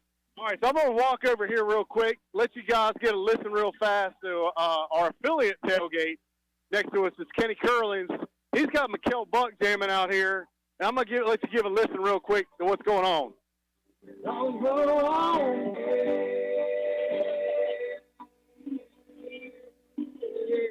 Where's Chandler at? Got a little Mikkel Buck action going here. Next to us is the tailgate zone, the de facto Pirate Radio tailgate zone, the kind of junior zone, if you will. But it is rock and roll. Great weather out here. Amazing sights and scenes. A lot of fun as we come to you live at Elmhurst School at the shadow of Dowdy-Ficklen Stadium. Not too late to get out here as we are 2 hours away from kickoff. So plenty of time to get out here and enjoy yourself. Expected around 40,000 folks inside Dowdy-Ficklen Stadium today. And the weather is going to be absolutely ideal as we have partly cloudy skies, temperatures in the 70s, and it is ideal tailgating conditions. Clip. We've never lost a tailgate, and this one is approaching championship form. Back to you in the studio. All right, we'll come to you next hour, and boy, this show is flying by. We are over halfway home here on the Bud Light pregame tailgate. Heard a Where's Chandler reference there? How about just got a well, I shouldn't share text on the air, but got a text from someone asking, is Chandler in studio? And I said, no, he's off because it's his birthday. And that person that will be unnamed responded by saying, what is he, 12 years old? So I'm not going to say who said that, but what is he, 12? What is he, a 12-year-old gets his birthday off? I would love nothing more than for Chandler's day off tailgating to get just absolutely ruined by Mully standing beside him. Why are you bringing up Mully? Nobody said Mully. A person. A person. A person with an opinion. Just stand beside him and tell him that opinion. What, Buzz? Is he 12? I'm not saying it was Mully. I don't know why everybody's saying Mully. Hey, Bo, where's the birthday cake? Where's the streamers? Funny you mentioned that, Glenn, because he said, this person also said, I should bring him a cake and we eat it. So, I don't know. It could be. All right. Do we have BB? We got BB, Brian Bailey, joining us on the Pit Electric Live line. Live from Dowdy Ficklin Stadium. Happy game day, Bailey. How you doing, man? Happy game day. Doing great. What a great day for football. All right. If you hadn't been following these segments, whoever walks by Brian Bailey ends up having a huge game that day. So are there players walking around on the field right now, Brian? Yeah, a couple of them are around. I don't see anybody that has come right past me. Okay. If somebody does, just let us know. But I will. How's the all white unis looking out there? Well, that's the thing. I was hoping to come in and kind of get a quick peek of them, but the guys that are out here right now either have on white T-shirts or black T-shirts for East Carolina. So there's not many people out. Some of the specialists are out right now. But I just saw Holton Ahlers. He was going back to the locker room. He had on a black T-shirt. So we're still waiting to see what the entire white uniform is going to look like. I just see a white helmet. I believe that's Owen Dapper with the white helmet on. Maybe I'll say he's having the big day today because he's the first name I dropped, Owen Dapper. Well, he had a big one against Navy last year, kicking the game winner, just the second win over Navy in ECU's history. And how about, Bailey, we got 4 trips to Greenville for the midshipmen, and they are a perfect 4-0. You got to get that fixed, Bailey. Well, it's a perfect 4-0. They've averaged over 50 points a game in those games because if you look at the numbers, it's astronomical what they've done to East Carolina. I mean, 76 one year, 56 and 66. Mike Houston held them to 27, and that I think it was 27-22, that loss when Holton was out with the COVID that year. But, yeah, the Pirates have never had any success against the Navy midshipmen here in Greenville, and they're trying to right that ship, if you will, in this game. Hopefully they can get that thing done. I was surprised with the history of this series and everything that I've seen with college football so far this season that East Carolina is a 17-point favorite because, we got to look at those numbers and kind of guess what do you think the spread's going to be, and I had East Carolina at 8 or 9 maybe. 17 is a big number, and Navy was really less than impressive in both of their two losses. They come here 0-2, losing to Delaware 14-7, and then losing to Memphis. So Navy hasn't looked very good, but they had an off week last week. I'm sure they've gotten some of their things figured out. And that Navy option is just hard to stop. Well, Brian, sometimes we talk about, East Carolina getting disrespected in the state or nationally or whatever. I tell you who respects the Pirates, and that's Vegas. East Carolina was good against the number last year. They're 3-0 against the spread this year, and Vegas likes the Pirates. They're putting up some pretty high numbers out there. Yes, they are, and if they can, slow that option down a little bit, I think Holton will have a big day as well because I think that's what we've seen. Memphis is on some really big plays, and that's what East Carolina is going to try to do. I think you'll see the same type of game plan. I mean, the Pirates are just going to try to wear Navy down and just, have a dominant second half. And it works for Coach Houston and company. I mean, that's what their MO is. So I think that's the kind of game plan you'll see today. The Pirates have been pretty clean through 3 games at 2-1. As we've talked about, so many times it could be 3-0. But it's been a very good East Carolina football team that has taken the field very solid, no dumb penalties for the most part. And I think that if they can continue that, because I don't think Navy usually doesn't beat themselves. So we've talked about this before. Some teams just come in and dominate that option. It's kind of a weird deal. Some teams just have their number and just dominate them, and some teams really struggle with it. East Carolina historically has struggled with it, but under Mike Houston. And I was surprised that Mike Houston said this week that was one of the most embarrassing losses that he's had at East Carolina.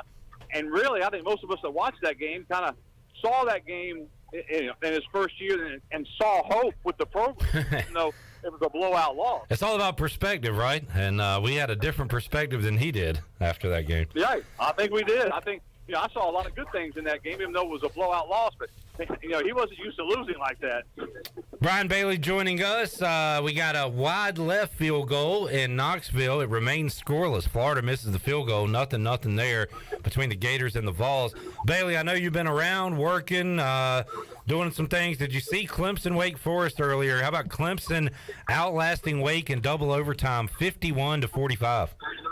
Man, I did not see that. I was watching some of it early on, and I had no idea how that game was going to go because, you think Clemson and Wake Forest, obviously you think Clemson, but Wake Forest is really, really talented. That must have been a heck of a game. North Carolina early lead over Notre Dame. We're keeping up with all the action here on the Buccaneer Music Hall Scoreboard presented by Buck. Bailey, appreciate you joining us, man. So Owen Daffer, is that the guy to watch tonight? Is that your pick to click? Well, Keaton Mitchell just walked right past me. Right when you said that, I'm going to go with a double deuce. All right. With the deuce and Owen Daffer as well. But, yeah, Keaton, right when you said that, he was right past me, almost bumped into me. So maybe it's his night again. All right, another 80-yarder for Keaton Mitchell coming up. Thanks, Bailey. Enjoyed it, man. All right, sounds good. Thanks. All right, there he is, BB Brian Bailey joining us. We'll keep it here for a few more minutes because we are going to talk to Jeff Nadu at around 4:20. So we'll go another few minutes here before we take a timeout here on the Bud Light Pregame Tailgate. Thank you to Warren's Hot Dogs. And for more than just hot dogs, I love a buffet. So Warren's brought in a lot of different selections, and I took advantage. I had a slice of pizza. I had a hot dog with the hot chili, threw some mustard on there. I had a ham and cheese sub, threw a little mayo on that. And I've also gone through a couple of cups of sweet tea today. Also, some lemonade back there that I have not touched, and some turnovers that I saw being eaten earlier, I believe, by Glenn, maybe Glenn and Shirley. How are the we got peach and apple, right? I had the apple earlier, and it Love was those. fantastic, brother. Shirley, what's been on your menu so far today? Well, embarrassingly, I have to say I was pretty hungry. So let's see. I've had 2 hot dogs, 2 roast beef subs, 2 ham subs, and an apple turnover. Now, I will say they're like sliders. So yeah, they're them- small. They're small. So don't everybody freak out. Shirley has not had 4 footlongs sitting here today. No. That would be impressive. It would be impressive by even my own standards. I mean, I'm a girl. I like to eat, but no, I wouldn't eat that much. If you're a traditionalist, just go to Warren's, get your hot dogs, be happy and merry. But, man, a lot more stuff on the menu, and it's really good. So thanks to Warren's Hot Dogs for hooking us up today. Awesome tailgating food, awesome football or anytime food. Florida, big sack back at the 50-yard line. It's going to be 2nd and long for Tennessee as we follow that one.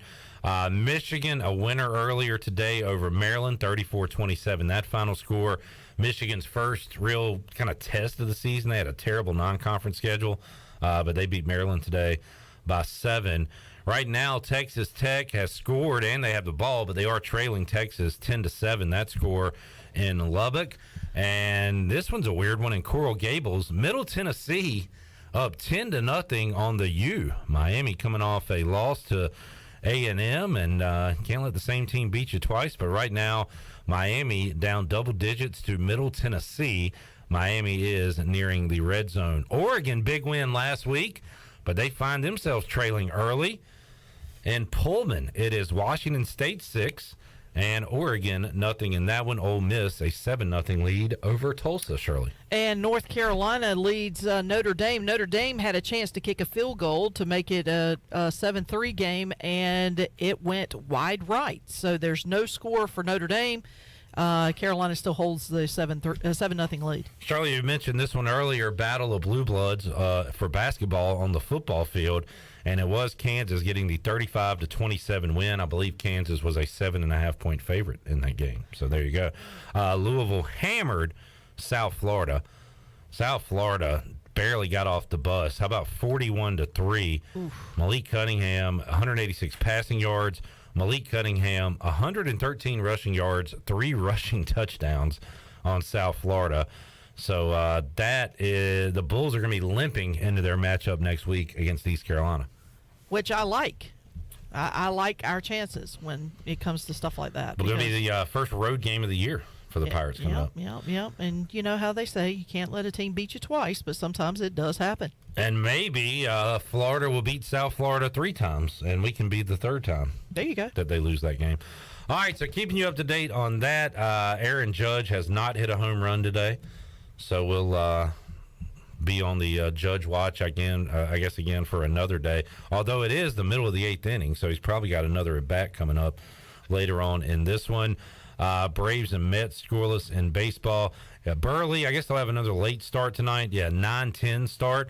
So maybe in the post-game show we'll have some Burley at-bats to talk about if he's in the lineup tonight. Once again, hit his first home run last night. Shirley, can you pull that up again before we take a break? We got a couple minutes before we take a break. See if you can find that. Yeah, I've got it. Just give me 2 seconds and I'll have it for you. So Albert Pujols hit 699 and 700 last night, and it was a rout. It was 10-0 when Alec Burleson came up to the plate, and by that time the Dodgers had put in a position player, a third baseman to pitch. So Alec Burleson got to face like a 64-mile-per-hour pitch, and here's what he did to it. Thompson moves to left field, and Cody Bellinger has come into play center. And Alec Burleson sends this one deep into the California night. It is 11-0 Cardinals. And Alec Burleson, on a night where Albert Pujols has hit his 700th home run, Burleson has hit his first major league homer. It comes off third baseman. There's not too many guys that probably we need to look up that stat. How many players have hit their first home run off another position player? Yeah, he has big time power. He had 20 home runs in AAA in Memphis this year.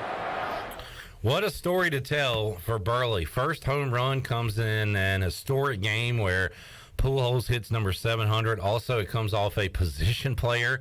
And I guess if you're picking venues to hit your first home run, Wrigley, Fenway, Dodger Stadium's got to be up there. That's pretty darn cool. I would imagine so. And deep into the LA night. You know, even though, you know, some people look at, it's a backup third baseman, it was a position player, you know, it's your first home run as a major leaguer. I think it makes for a cool story. I think so too. Like how fast was the pitch you hit? 95, 89 mile per hour changeup? Nah. 62. Yeah, 62.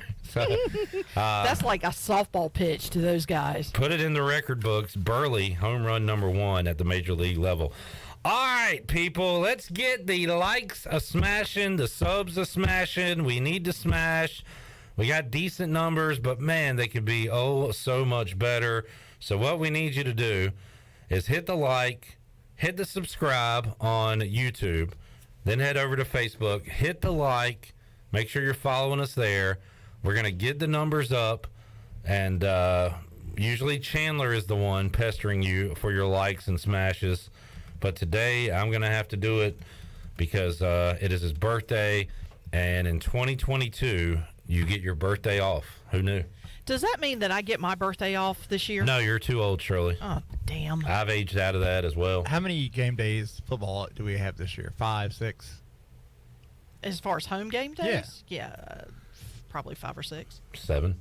Is it 7? Oh, is it 7 this year? Yep. Okay. So my point is that there's just 7 days that you probably shouldn't miss. All right. It's not a lot to ask. Okay. Just so you know, in the 20 years that I have been employed at Pirate Radio, you missed one. I missed one, and that was you came in here and got us all sick. No, you infected the heck out of me that time. I did not. I was completely unaware. I was unaware that I had COVID, but I was. And to be fair, I was already on the mend. I was on day 9 of my 10-day quarantine on game day, and I was told I could not come in. You were forced I was going not to come be in. here. I was forced not to be here. Yeah. So that was out of my control. But yet Chandler could take his birthday off, and I have never in my 20 years of being here at Pirate Radio taken my birthday off. Should we, talk about this kind of stuff on the air? Should we just let it go? Yes, we do. Yes, we do. And no, we're not going to let it go. And we'll probably talk about it all next week, too. So be prepared for it. All right, take us to break, Shirley. Jeff and Nadu, the BMOC Barstool Sports, will join us when we return. We'll get his thoughts on ECU Navy and the other action going on across college football. A lot more to go. Bud Light Pregame Tailgate, Hour 3. Back with you after this.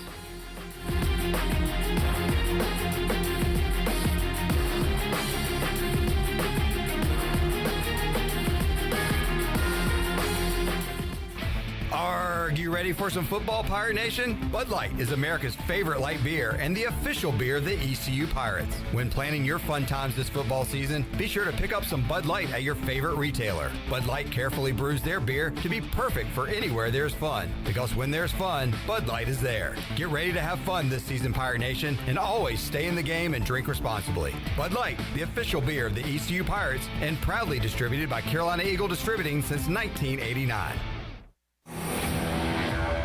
The best burgers around. Everyone loves a thick, juicy, and fresh burger. Tiebreakers in Greenville, plus the all-new Tiebreakers in Winterville, do real burgers better than anybody. So don't just go to any burger-themed restaurant chain. It's time to break the chain and eat local. Tiebreakers, real burgers at its best. Everybody loves burgers. Welcome to US Cellular, where new and current customers choose any phone they want for free. Free? Even the one with 5G and lots of storage? Free. And the one with the latest everything? Free. At US Cellular, any phone you see is free, whether you're a new or current customer. US Cellular, America's locally grown wireless. Terms apply. See uscellular.com for details.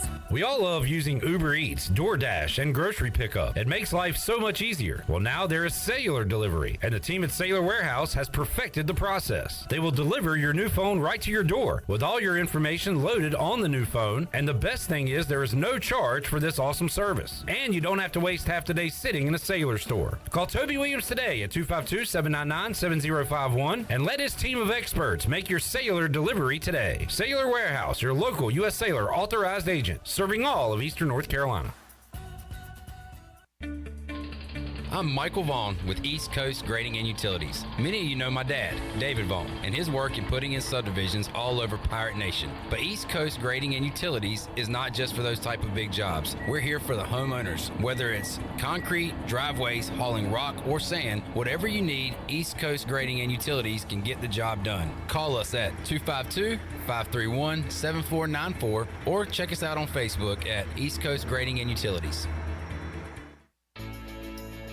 Every team knows that the two-point play can be a winning move. That's why I'm here. State Farm agent Timothy Sawyer and my team are here to help you go for two by combining your home and auto insurance. It's a great call that saves you time and money. So go for the win and score some savings by combining your home and auto. It's just another way we're here to help life go right. Call me, Timothy Sawyer, at 493-0002 today. We know that juicy, cheesy, grilled to perfection burger sounds amazing, but it does sound like something is missing. Pepsi, baby! The yin to this burger's yang. Burgers and Pepsi go together like burgers and Pepsi. This perfect blending of flavors makes every bite of lettuce, every sesame seed on the bun, and every sip of that crisp, refreshing, ice-cold cola a journey to Foodtopia. Burgers, better with Pepsi. That's what I like. Is that the sound of an ooey gooey cheesy crunchy slice of P-I-Z-Z-A? Obviously, but as good as that sounds, we think it can get even better. Oh yeah, that's the sound of a freshly opened fizz-filled Pepsi. The only thing that can take this flavor medley of crunchy dough, mouth-watering cheese, and savory sauce to the next level. How about another bite? Pepsi and pizza sound like a match made in heaven and taste even better. Pizza, better with Pepsi. That's what I like. Warren's Hot Dog Pizza, homemade lemonade. Hungry for game day, Pirate Nation? Take advantage of the Warren's Hot Dogs tailgate special of 10 or more hot dogs for only $1.50 each. And the best part, this special is available every day. Just call ahead and Warren's will have your order ready to go. Hungry for breakfast? Warren's Hot Dogs in Chocowinity opens at 5 a.m. with cheese biscuits, chicken biscuits, sausage dogs, and more. Warren's Hot Dogs in Greenville, across from Ron Ayers, or in Chocowinity next to the fire station. Go Pirates! Pirate Radio. And you write that down, because when you're at East Carolina, you go for it every time. Or you don't coach at East Carolina, you don't come to East Carolina, you don't play at East Carolina with a weak heart. Write it! The voice of the Pirate Nation.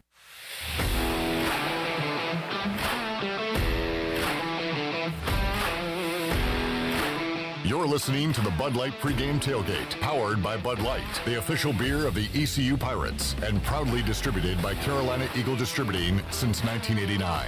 Now, back to the show. Welcome back. Watch all of Pirate Radio's local programming on YouTube Live. You can watch Pirate Radio Live Monday through Friday from 3 until 6 p.m. and the Bud Light Pregame Tailgate in the U.S. Cellular fifth quarter on game days. Go to YouTube, search Pirate Radio TV, and smash that subscribe button. Now let's head back into the Bud Light Pregame Tailgate. Here is your host, Clip Brock. All right. Thank you, Shirley Rhodes. The big dog, Glenn Griffin, here on a Saturday, Week 4 edition of the Bud Light Pregame Tailgate. Let's head back out to the Pit Electric Live Line. Jeff Nadu, red hot on his blog post on Barstool Sports, joins us today to talk about a Saturday action, full day of college football. Big man, how you doing today, man? Good. How are you, Cliff? Hey, we're doing great. Looking forward to some more Pirate football. East Carolina 3-0 against the number this year. Good covering team last year. We talked to you earlier in the week, Jeff. So how you feeling about an hour and a half before kickoff? East Carolina minus 16.5, 17 against Navy. Yeah, I don't feel any sort of way, really. It's not a game I played. If I'm looking at something like breaking every game down or giving you an opinion, I would definitely lean East Carolina.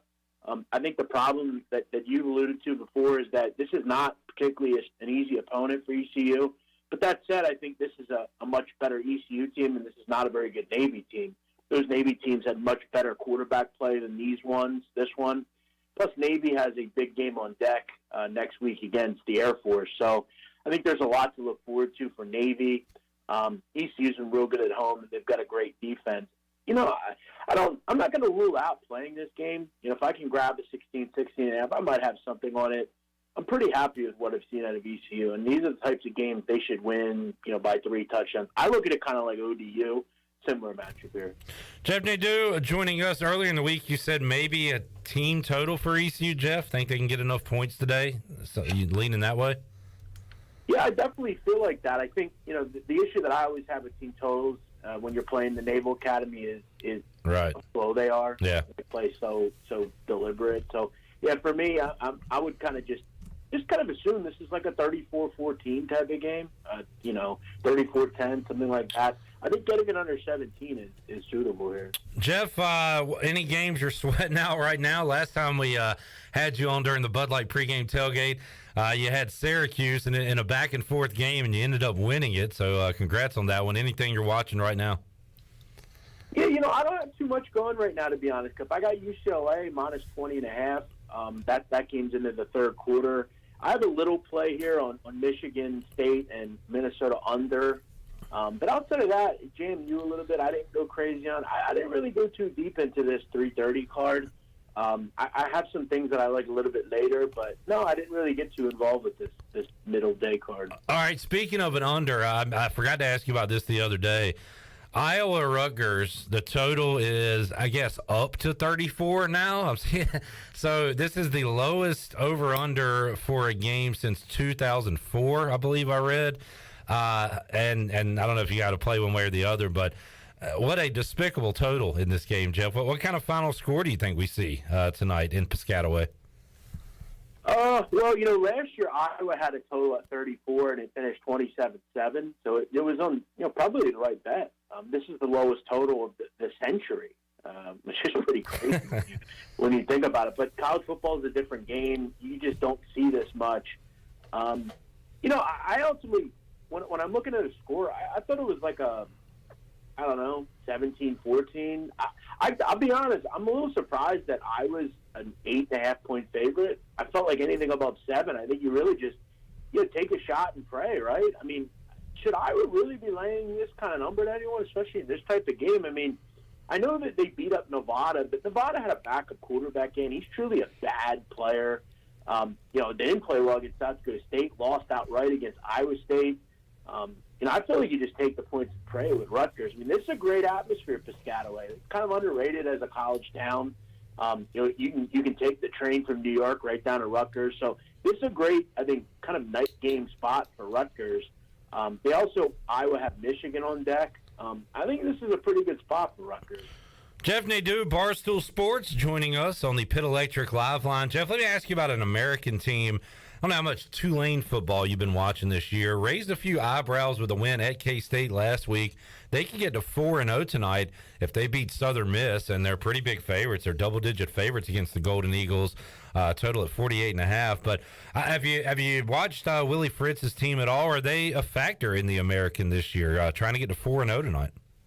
Well, I'm not too sure. I don't think. But then again, I didn't really think they were after 2 games. But then they go out and beat, I think, what's a really good Kansas State team in K-State. So, I mean, I guess the problem that I've always had with Tulane is, defensively they've been a disaster the last couple of years. But I got to tell you, that was a damn good performance. They shut down 2 subpar opponents in weeks 1 and 2. And at the end of the day, they have Michael Pratt, who has shown he's a really good quarterback, a couple of good receivers and playmakers. I'm not so sure, but again, I mean, I think you just take every game at a time. And like we kind of realized in the Atlantic or in the AAC, Houston, I think, is down this year. Memphis is down. I don't know what kind of Cincinnati team this is. I think this is a very open conference, man, at this point. So that'd be kind of my thought. And you said it too, Jeff. It's almost irresponsible to make proclamations about the entire season. The American is going to be a week-to-week, almost clean slate deal. You got to almost forget about what you saw because it's going to go back and forth, I think, the whole time. Yeah, I think you're 100% right. And that's why I think in the futures market, you could really, I think, kind of grab some real value. Yeah. Well, could ECU win this conference? Sure. I mean, could SMU win this conference? Sure. There's a lot of teams that I think are really solid here. And, you look at Cincinnati, like, they have a, pretty kind of crazy game today against Indiana. So you never really know.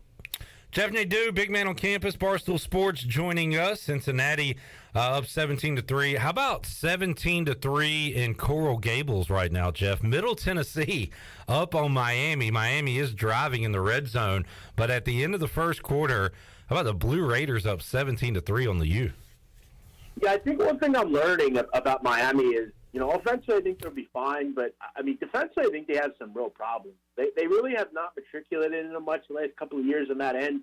Van Dyke has 2 interceptions so far, and, you look at Middle Tennessee, I mean, they haven't really done too much. They have a 71-yard touchdown, which is a huge play. Chase Cunningham's 2 for 7 for 80 yards. I mean, they have a big play. You turn the football over and you will not win. You're probably not going to cover that if you're Miami. It really sucks when you lay 25 clip to be out of the game. Yeah, the first quarter. Good point. Man, I didn't know that was the spread. Good point. Jeff Nadu joining us here today. All right, Jeff, anything in the, 6 o'clock, 7 o'clock, late night window? What are you following tonight?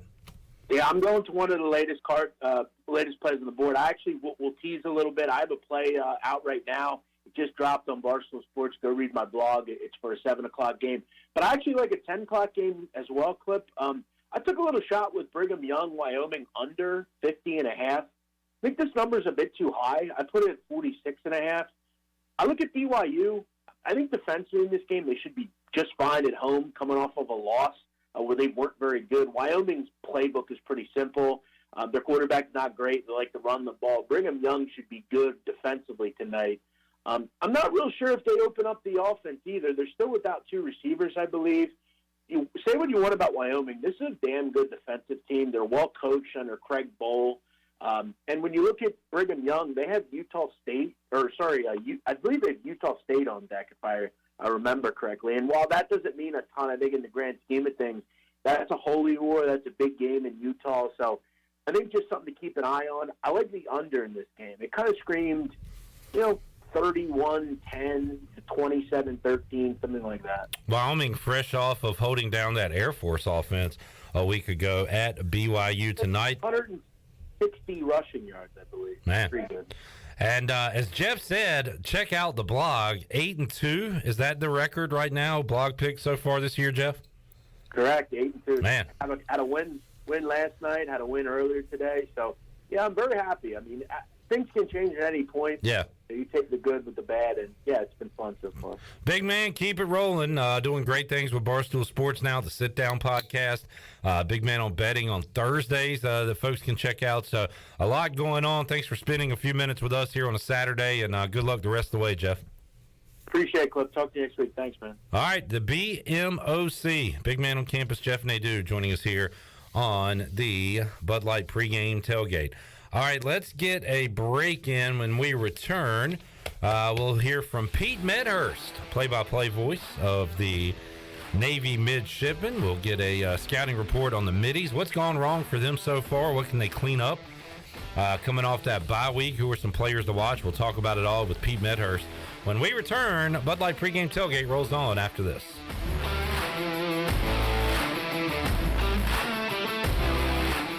The Buccaneer Music Hall is your beacon of music in the land of pirates. The doors open at noon, 7 days a week. And the Buck has live music every night, along with football. Monday is open mic night, the first Monday of each month. Tuesday, it's karaoke with DJ Captain Morgan. Wednesday, it's acoustic night. Thursday, it's the dance party with DJ Kid Scene and live music every Friday and Saturday night with the best bands on the East Coast. Follow the Buck on Instagram for information and schedule of events. This season, party like a pirate at the Buck.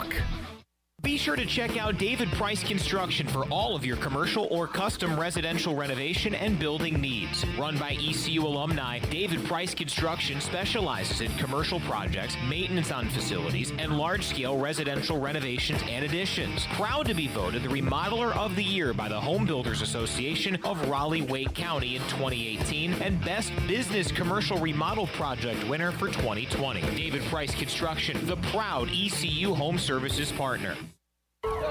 My whole business just went up in flames, but my agent was there before the fire was out. We started a plan. I've got 25 employees who could be out of a job if we didn't get this place running again. My independent agent and auto owner's insurance, they made sure we didn't skip a beat. I mean, we didn't miss a single payroll. That's incredible. For whatever lies ahead, we're always there. This is Brian Smith with Town Insurance in Greenville. Call me today at 756-8300. Go Pirates! Hello, Pirate Nation. This is Kyle Gaines at Washington Chrysler Dodge Jeep Ram. We are growing, so is our service department. We're adding more space to provide a faster, more affordable service for you. Come sit down with our team and let us customize your next Jeep or truck. Have the freedom to pick out your own lift, wheels, and tires and more. Drive a little, save a lot when it comes to customizing your next vehicle. We're at Washington Chrysler Dodge Jeep Ram, located off 264 West in Washington, North Carolina, and online at WashingtonChryslerDodgeJeepRam.com. Hey Pirate Nation, this is Russell from Russell's Clothing in downtown Washington. Believe it or not, fall weather is coming and we're ready for some Pirate football. Russell's has a long history of dressing Pirate fans, both men and women. For the men, we offer both logoed and non-logoed from Peter Millar, Johnny O, and Smathers and Branson. Our ladies love Tyler Bowe, Crosby, and Never a Wallflower for game day. Join us in wishing the Pirates a healthy and successful season. And remember, for all your game day needs, shop Russell's in downtown Washington. Go Pirates!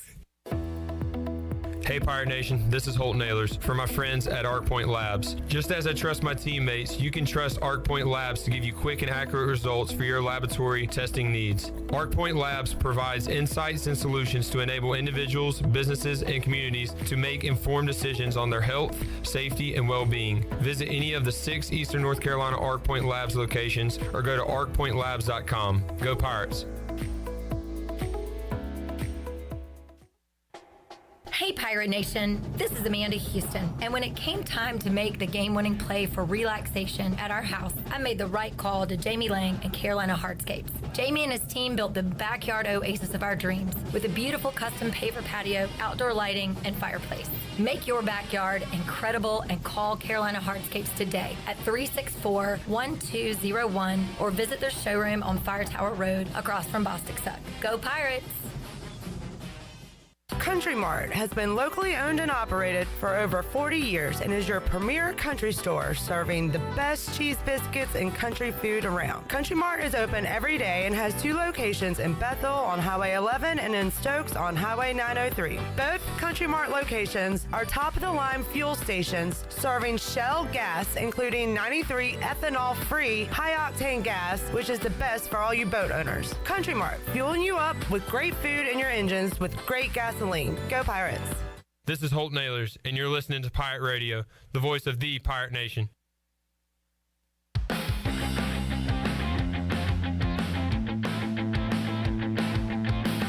You're listening to the Bud Light Pregame Tailgate, powered by Bud Light, the official beer of the ECU Pirates, and proudly distributed by Carolina Eagle Distributing since 1989. Now, back to the show. Now, with the Pirate Radio Scoreboard, here's Shirley Rhodes. All right, they are in the second quarter in Neyland Stadium in Knoxville, and Tennessee holding on to a 10-7 lead over Florida. Cincinnati has tacked on a touchdown, so they now lead Indiana 10-3 in the second quarter. It's Appalachian State 21, James Madison 3 in the second. Michigan State trailing Minnesota 17-0 midway through the second quarter. Middle Tennessee leads 25th ranked Miami 17-3 in the second quarter. Notre Dame tacks on a touchdown. They lead North Carolina 13-7. It is Memphis 13, North Texas 10 in the second quarter. Texas is trailing Texas Tech 13-10 in the second quarter. San Diego State has jumped out to a 6-0 lead over Toledo midway through the second quarter, and UTSA leads Texas Southern 14-7 in the second quarter. That's a look at your Buccaneer Music Hall scoreboard. The Buck is your beacon of music in the land of the Pirates, and they're open from noon until 2 a.m. with live music every night along with football. Follow the Buck on Facebook and Instagram for updated schedules, and we'll see you at the Buck. Now let's head back in to the Bud Light pregame tailgate. Here's your host, Clip Brock. Miami had it in the red zone, had it inside the 10. They went for it on 4th and 4 at the Middle Tennessee 6 and did not get it. 2 plays later, 89-yard completion for Middle Tennessee, taking them all the way down the field. And now we have a touchdown, and the Blue Raiders lead in Coral Gables 23-3. So Miami was 2-0. Watch out. They lose at A&M last week. Now they have to erase a 21-point deficit if they want to knock off Middle Tennessee. But for those teams receiving votes just outside the top 25, you might find your way in there because Miami will likely be booted. And I'm slightly ahead of you. They kicked the extra point, so it's now 24-3. 24-3. Yikes. Trouble in Coral Gables. All right, Notre Dame 14-7 over North Carolina as that score is flipped, and we just had a Tennessee touchdown a moment ago. They lead 10-7. So keeping an eye on all the scores on the Buccaneer Music Hall scoreboard presented by Da Buck. Da Buck. All right, let's hear from Pete Medhurst. He is the play-by-play voice of the Navy midshipmen. I had a chance to talk to Pete earlier this week on Pirate Radio Live, and a lot of great information on the Navy side of things heading into this game. So let's hear that right now. Pete, we talked to you in the summer about how Navy had struggled coming out of the gate, and part of that reason was due to tough scheduling. The schedule was a little bit lighter compared to years past this year coming out of the gate, but an 0-2 start for the midshipmen. So how do you kind of diagnose the first 2 games, Pete, for Navy? And they got a lot to clean up, it looks like. Football and sports in general are real simple. It's about execution. If you don't execute what you are trying to do, and let's face it, for us, it's executing triple option. Unfortunately, right now, that execution is not up to the standard that we've achieved in the past, and that group is in search of it. And I know early bye weeks are kind of frowned upon for the most part. You'd love to have it in the middle of the season after you've played 5 or 6 games. Guys can get some downtime and heal up for those final 5 or 6 games there at the end of the season. But for this Navy team, this bye week may have come at a good time. It's a chance for the coaches to self-scout, players to self-reflect, and look back at what's not working right now, because this group has always set a high standard from a coaching and playing standpoint, and right now they're not playing to that standard, admittedly. And right now that bye week was probably a great time to step down, take a look at what's happening, and try to figure out the reasons why the offense isn't working, because the defense, quite frankly, has been really good. The front seven's been fantastic for the most part, and unfortunately, Navy just not playing complimentary football right now. And hey, the American Athletic Conference, the beauty of it is for the fans, it's entertaining football because it's usually great football every week. But for Navy, you look up on the marquee, and it gets even tougher with East Carolina now coming up on Saturday night. Pete Medhurst joining us, Pitt Electric Live Line. So, Pete, is this bye week more about fine-tuning things and getting back to what Coach Niumatalolo wants them to do? Or do you think we see, personnel changes here and there? What does this bye week, or did the bye week, how did it help Navy? I think, anytime you have a situation where you're not being successful, every job is open. But at the same time, I think you're not going to see a ton of changes coming into this football game. We've got some offensive line, jobs that might be still in the offing. Plenty of guys have gotten snaps over the first couple of weeks. Other than that, quarterback's going to be the same. Running backs are going to be the same. Wide receivers are going to be the same. So it's a matter of those guys fine-tuning what's happening, executing better. And look, you go back and look at what we've done. Fumbling on the first play of the season in our own territory, giving Delaware the ball plus field position, carrying the football into plus field position with a 15-yard run, but fumbling on the end of the run. So those types of things you hope are correctable because fumbling the football is something that this team cannot afford to do. And, our margin for error, whether we're playing Delaware or Alabama, is still the same. And in this game of football, when you give away possessions now, it's just a dagger. And that's what's happened at inopportune times over the first two games. Talking to Pete Medhurst, play-by-play voice of the Navy midshipmen. Navy has on the series 7-2, but East Carolina did win last year in a classic up in Annapolis. And over the years, man, we have seen some really great quarterbacks leading this option attack with Malcolm Perry and Keenan Reynolds, and you go back to Dobbs, and there's a lot of names there, Pete, that we remember. How about this year? Who's running the show? Who are some weapons to watch out for offensively for Navy this week? Well, there's no doubt. Ty Levitai is still our quarterback, and last year represented some growth, especially in the latter part of last season. Played extremely well in the East Carolina game last year, and played well under the spotlight of the Army game last season. So the Mids had a lot of confidence where his growth was concerned coming into this season, and clearly it's still a work in progress right now. Mikel Hayward, a young fellow from Wake Forest, North Carolina, is going to be a name you're going to see because of his great speed that he has. He's going to be a factor for the Mids at the running back spot. Dabo Fofana has been one of three guys that, almost by, performance, he's the one guy that hasn't turned it over at the B-back spot over the first couple of games. So he's probably going to be the guy at the fullback position, which obviously carries a lot in our offense as well. So, from that standpoint, the depth chart doesn't lie. Those are the guys that we're pretty much looking for on the offensive side. The key thing, I think, too, and you might see this week, Ty Levitai is a good thrower. He was a really good thrower, played in a spread in high school. I wouldn't be a bit surprised if the Mids threw the ball a couple of times more. Not much more, but a couple of times more than you expect. You've got two guys on the outside in Jaden Umbarger and Mark Walker who are capable pass catchers and good athletes on the outside. So I wouldn't be surprised if Ty Levitai put the ball in the air a couple of more times per game as this season goes along. And that's something that we have seen burn the Pirates in the past in these games. Pete Medhurst joining us. Pete, East Carolina's offense clicking right now. Got the run game and pass game going last week against inferior opponent against Campbell. But in a lot of these meetings in the past, and the defense has given up a lot of points to Navy, but the offense hasn't helped out. And if you go 3 and out, Navy score, 3 and out, Navy score, and you're in a hole, man, it's tough to climb out of, and we've seen that in the past in these matchups. So East Carolina's going to come out, try to score some points. How about, you mentioned Navy's defense has played well. What's looking good on that side of the ball? Who's leading the charge for the midshipmen there?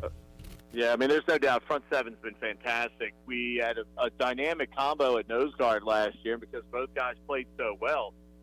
Brian Newberry decided to move Clay Cromwell over to defensive tackle to get him and Donald Berniard Jr. on the field at the same time alongside Jacob Busick at defensive end.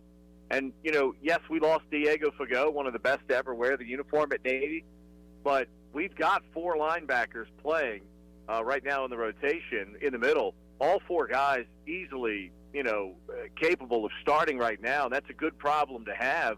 And it keeps guys fresh, keeps guys that can make plays in the game all at the same time.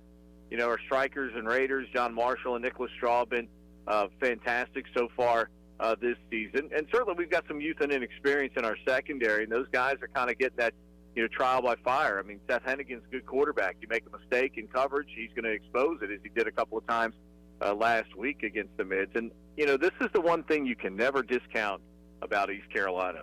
Holton Ahlers has played 45 football games. He started 40 in a row.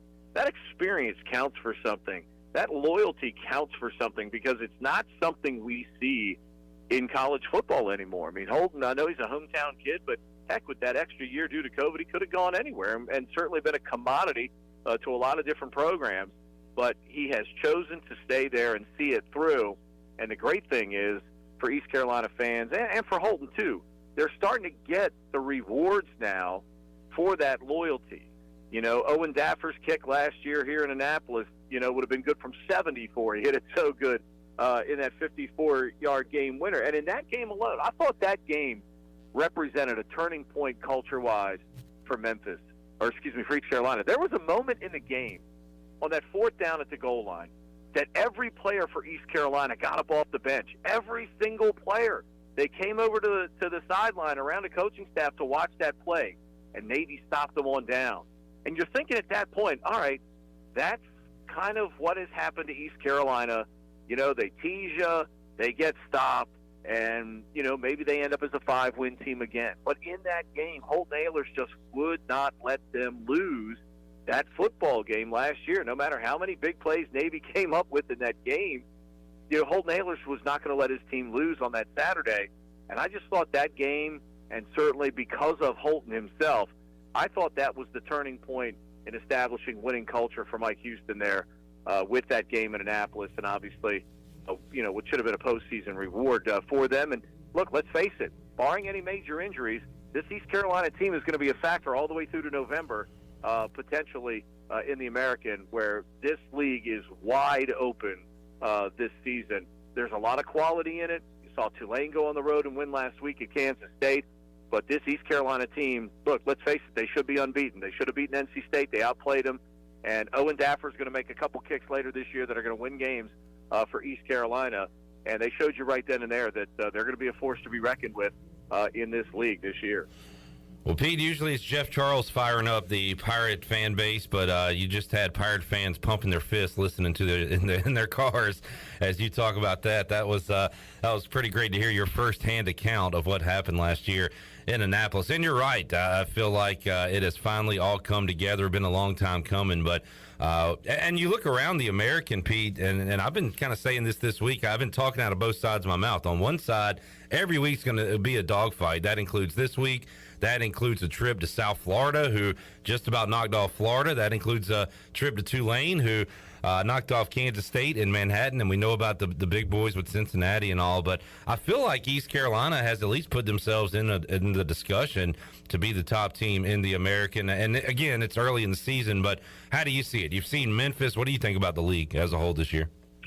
Look, I mean, if you can tell me the difference, look, Cincinnati gave Arkansas a hell of a football game. So I think it probably still starts with Cincinnati.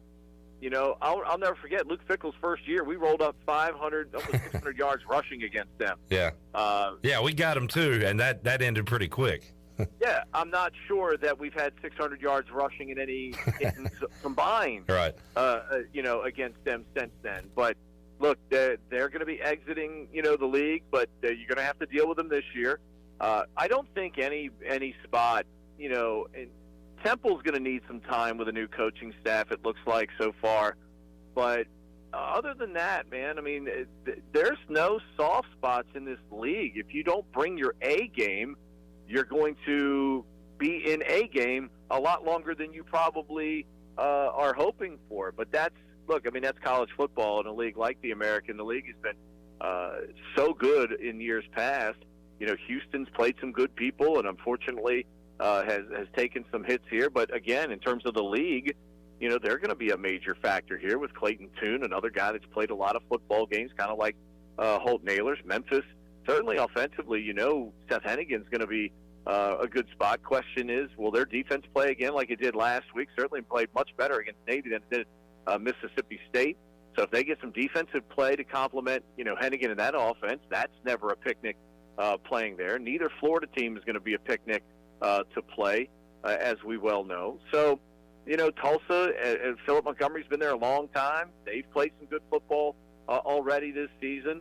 And as we mentioned, Tulane and Willie Fritz went to Kansas State and picked up a W. So you tell me where the soft spot is in this league. But that's why I think a team like East Carolina has a major, advantage when you've got a guy like Holton Ahlers playing quarterback, because there's always going to be calm, there's always going to be poise, and big moments are not going to be too big for the Pirates.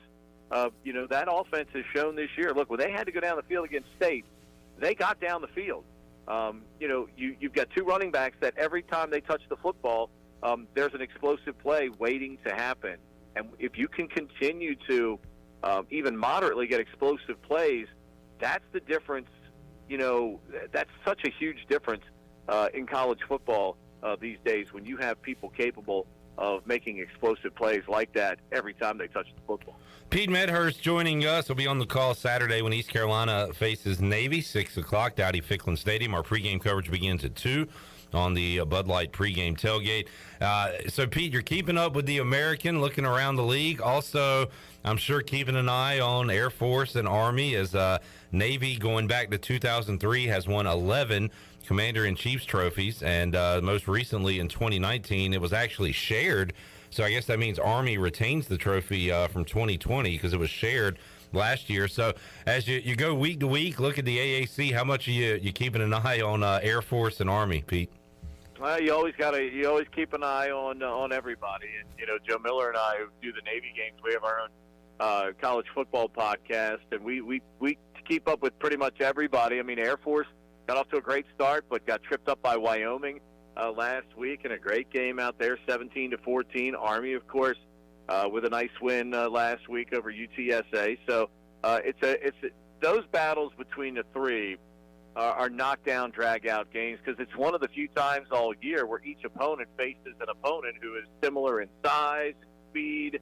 Most of the teams recruited. All the players, Army, Navy, and Air Force usually recruit from the same talent pool of high academic, good football players. So there's a lot of familiarity with them. And you're also talking about, though, in the case of all three service academies, you've got three tremendous football coaches, Troy Calhoun, Jeff Monken, and Ken Niumatalolo. The results speak for themselves. All three men know exactly what they're doing on the sidelines. And that's what makes playing a service academy even that much tougher, is not only do the kids play hard every single play and don't concede anything, but you got three great coaching staffs that coach those teams. So that's the beauty of Service Academy football. You're in for a battle each and every week, because they're going to be well prepared, and they're going to give you 150% each and every week. Pete Medhurst joining us earlier this week on Pirate Radio Live, and you hear it here on the Bud Light pregame tailgate, keeping an eye on those service academies, just as he is the American, as East Carolina taking on Navy. Coming up today, 0-2 are the Middies, and you heard some of the reasons why there, and they'll try to clean those things up. On our side, ECU trying to keep it rolling, looking for win number 3 in a row, and to close out September with the 3-1 mark would be fantastic, heading into a couple of road games, South Florida and Tulane. All right, we'll take a break. We'll come back. Hour 4 on deck of the Bud Light pregame tailgate. And in that hour, we'll have our last tailgate check-in, see what's going on with Troy D out of the Pirate Radio tailgate zone. We will also hear from the co-host on the U.S. Sailor 5th Quarter Call-In Show, Billy Weaver. Brian North will join us. We've got some coach audio to hit, too, with Donnie Kirkpatrick and Blake Harrell. So a lot to get to in our final hour here on the Bud Light pregame tailgate. We are back with more after this.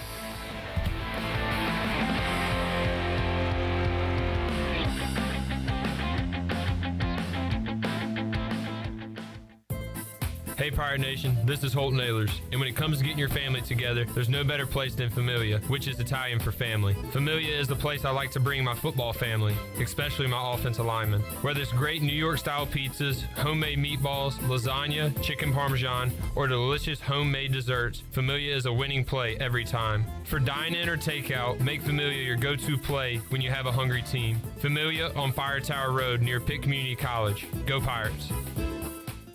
Take a hit from a 300-pound linebacker, and you better be wearing pads. Take a hit on the road, and you better have good auto coverage. When you've got North Carolina Farm Bureau Auto Insurance, you've got the best local agents ready to help you bounce back. If you don't, well, you'll probably play football without a helmet, too. In Pitt County, call Carlton Venters or C.J. Messerly at 252-756-3007. North Carolina Farm Bureau Mutual Insurance Company. Farm Bureau Insurance of North Carolina Incorporated. Southern Farm Bureau Life Insurance Company, Jackson, Mississippi. An independent licensee of the Blue Cross and Blue Shield Association. Do you have any real estate questions about buying or selling residential or commercial properties? Are you curious about this current real estate market? Do you need a property manager for all your rental houses? This is proud ECU alum Scott Harris with RE/MAX Preferred Realty and SD Harris Properties, and I would love to help answer every question you have and show you a real estate experience that will be memorable and enjoyable. Every step of the way, I'm here to make your dreams a stress-free reality. Call me today at 347-1857. That's 347-1857. Go Pirates. Hey Pirate Nation, Shimmer Boutique is your one-stop shop for all your tailgate essentials. This is Holton Ahlers, and if you need a Yeti cooler, apparel, shoes, or accessories for the season, Shimmer has you covered. Shimmer Boutique is also the exclusive retailer in Greenville carrying the largest selection of built and broken gear for adults and youth. Be ready for game day and every day at Shimmer Boutique on Greenville Boulevard behind Starbucks and in Winterville across from Lowe's. Go Pirates. Love is finding the internet of your dreams from MetroNet. Get ready for fast, reliable, 100% fiber speeds with unlimited data so you can stream, study, surf, and game on all your devices simultaneously. No lag times or buffering. MetroNet offers student deals. Get 100 megabit internet for just $39.95 a month. Switch today at metronet.com/switch. MetroNet. Love your internet. Do you need custom t-shirts, apparel, or promotional items for your business, organization, or event? Keep it local. Print it local with University Sportswear. University Sportswear ENC.com is your one-stop shop for all promotional products for your business. With over 1 million items to shop from, University Sportswear ENC.com offers high-quality products at prices to fit any budget. Visit University Sportswear ENC.com for contact information and to get shopping. University Sportswear ENC.com, the official sportswear provider of Pirate Radio.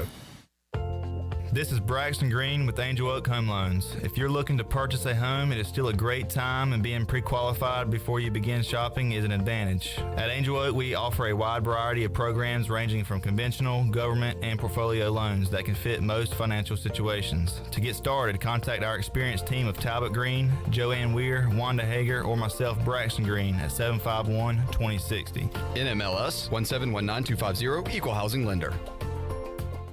While you're sleeping, our whole hogs are slow cooking over wood to create that bite that Eastern North Carolina is known for. I'm Sam Jones, and for more than 3 generations, my folks have been the torchbearers for what whole hog barbecue is supposed to be. At Sam Jones, you'll find plenty of smoke, but no mirrors. Everything, and I mean everything, is made fresh daily, including our sides, sweets, and sauces. Come on over and see us at Sam Jones Barbecue, and I bet you'll be able to taste our passion in just one bite. Sam Jones Barbecue, Fire Tower Road. This is Pirate Radio, WGHB Farmville, 1250 and 92.7 FM Greenville, WDLX Washington, 930 and 104.1 FM Washington.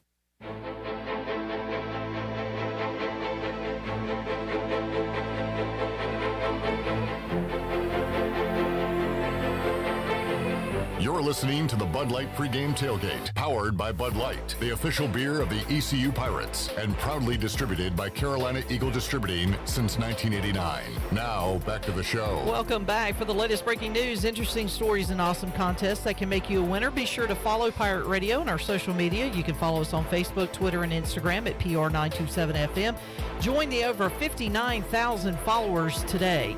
Now let's head back into the Bud Light Pregame Tailgate. Here is your host, Clip Rock. All righty, thank you, Shirley Rhodes. You don't need a Buccaneer Music Hall scoreboard update if you just open Twitter, because when I open it up here, the trending topics right now, trending words, Cristobal and Mel Tucker. Cristobal because Miami is getting trounced by Middle Tennessee, and Mel Tucker because Michigan State also losing here on a Saturday of college football. So those two coaches being discussed as they are involved in, they're on the wrong side of the scoreboard right now, Miami. against Middle Tennessee, and Michigan State down 17-0, and Minnesota has the ball late in the first half. All right. Georgia Tech just scored a long touchdown on UCF. They have taken a 6-3 lead. Ooh. Point after pending. Jeff Collins not dead yet down in Atlanta. Florida up 14-10 on Tennessee as they play late in the first quarter there. Florida about to punt for the first time in this game. So Tennessee will have a chance to score before they head into the locker room. All right, hour 4 of the Bud Light pregame tailgate, and we'll kick it off on the Pit Electric Live line. One more tailgate check-in with Troy D. out of the Pirate Radio Tailgate Zone. What's up, Troy? Man, it has been a fantastic tailgate out here. The only thing sad about it is it's going to come to an end in about an hour. But our buddy, touchdown Tony Collins, as promised, promises made, promises kept. Arm sling and all. And I'm a little jealous, Tony. I heard you guys talking about on PRL the other day. First of all, how dare you give the arm sling to someone else without one of your Pirate Radio teammates getting it first? Wait a minute, I didn't give my arm sling to anybody yet. I just said it was up for auction. Okay, we may want to put that in the Pirate Radio Hall of Fame next to Wes's shirt. Okay. And Willie Beaver's rooster neck. All right, you looking? What about the game today? Yeah, you look good. You got the whiteout going. You got the white hoodie going. You look like you're going to P. Diddy's white party in Miami. You are. I got to tell you, you're on point. ECU by 30 today, baby. ECU by 30. Is Navy the new Elon? I won't give them the Elon trick. You know, but they're not the old Navy that we're used to. They're not that running option. They don't got the quarterback. They don't got the defense. So we're gonna put some points on the board, and it's gonna be an easy game for us today. All right. As you know, we're in a elimination pool in the NFL. Clip, you're a part of it. Ellerby too. I'd like to publicly apologize for pushing the Bears on you guys. Y'all were right. I was wrong. Go ahead. I don't say that often, but I was that time, so I'd like to clear this so we can move on. Philadelphia Eagles this week, baby. Let's go. Fly, Eagles, fly. Fly, Eagles, fly. All right, and we are officially, Tony, you will be with me at the game. I will babysit you the whole game. I will not leave you unattended this game. Thank you. Last time. I appreciate that. Now, you left me last week. If I don't leave you, will you stay for the second half? No. I will. No, How do you have to leave at halftime? I always leave in the third quarter, around 8 minutes left. If we're winning. Why? If we're losing, I'm going to stay. What's your rush? I don't need the traffic. I got a bad shoulder. You don't even drive. I got to pick up. I got a bad shoulder. Who you riding with? I don't know yet. I'm riding with you. Eddie Robertson. Hey, Eddie, how you doing, man? Great. How you doing? Another great ECU alum. What's your prediction on the game today? We're going to tear it up, baby. We're going to do what we do. You got Eddie driving. He's not ready to leave. Eddie, you going to stay the whole game? The whole game. He ain't going to stay the whole game. If we win about 30, he going to. All right, Tony. Enjoy yourself. We got a little bit more time here at the Tailgate Zone.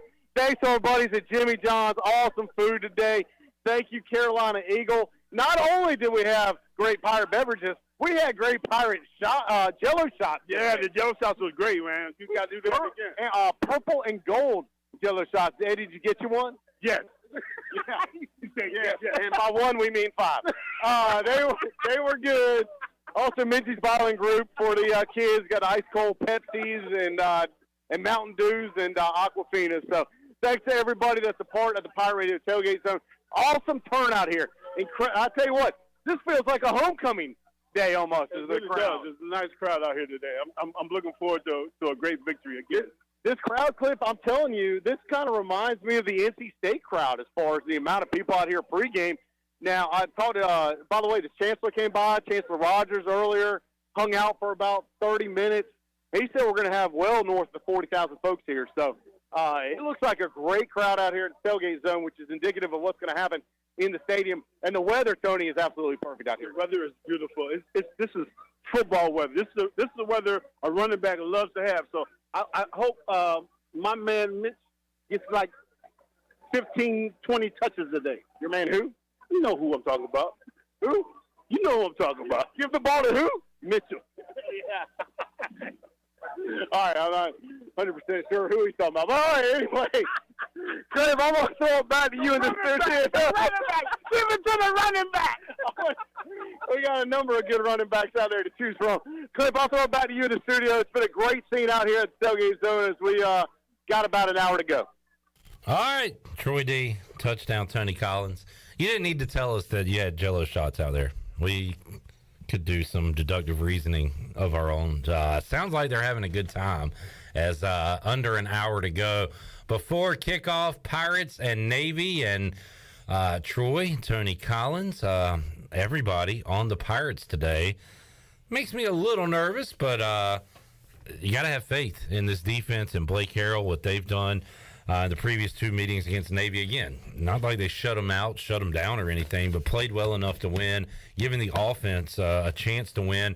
Pirates had a chance to win 2 years ago when Holton Ahlers didn't start due to that false positive COVID test. And remember, Mason Garcia in his first start, offense struggled that day, got an 80-yard run from Rajay Harris. That was about it. But defense played well enough to keep him in the game today. Today, I think they will have that offense and be able to put up enough points to beat the midshipmen. Billy Weaver has a pick to click for today.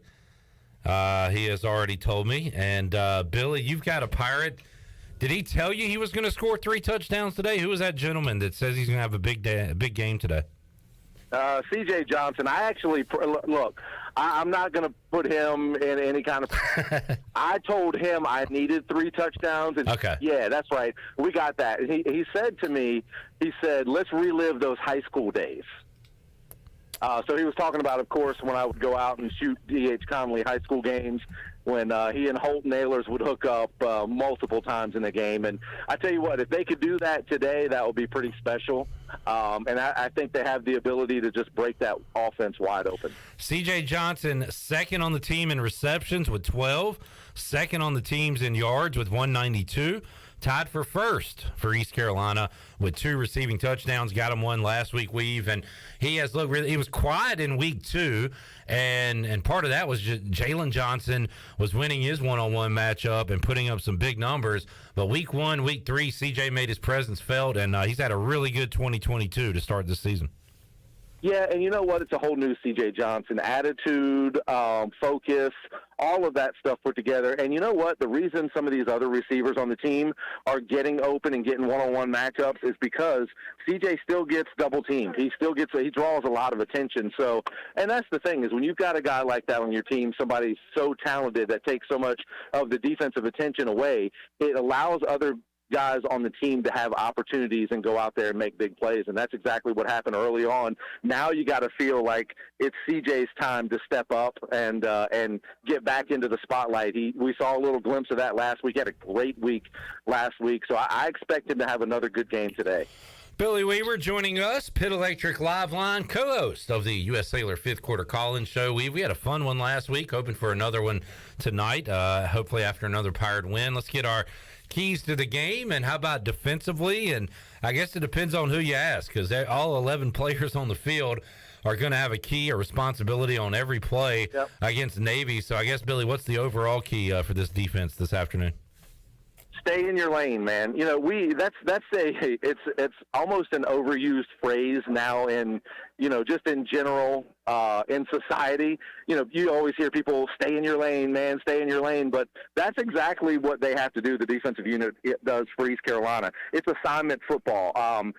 So many defensive players have just have spent their whole careers from the time they played Pop Warner football with the attitude of see ball, get ball. If you have that attitude today, you're going to get beat. And there's just no two ways about it. The good thing is Blake Harrell, the defensive coordinator for East Carolina, when he was at Lenoir-Rhyne, when he was at the Citadel, they ran this type of offense, so he saw it every day in practice. We saw a glimpse of it last year with East Carolina playing so much better against Navy. Of course, it still took a last-minute field goal by Owen Daffer last year to get that win, but I don't think you're going to see that today. I think you're going to see an even better East Carolina defense against what can be a problematic Navy offense, to say the least. And this isn't your dad's Navy. This isn't the Navy that came in here a few years back and hung 76 points on East Carolina at Dowdy-Ficklen.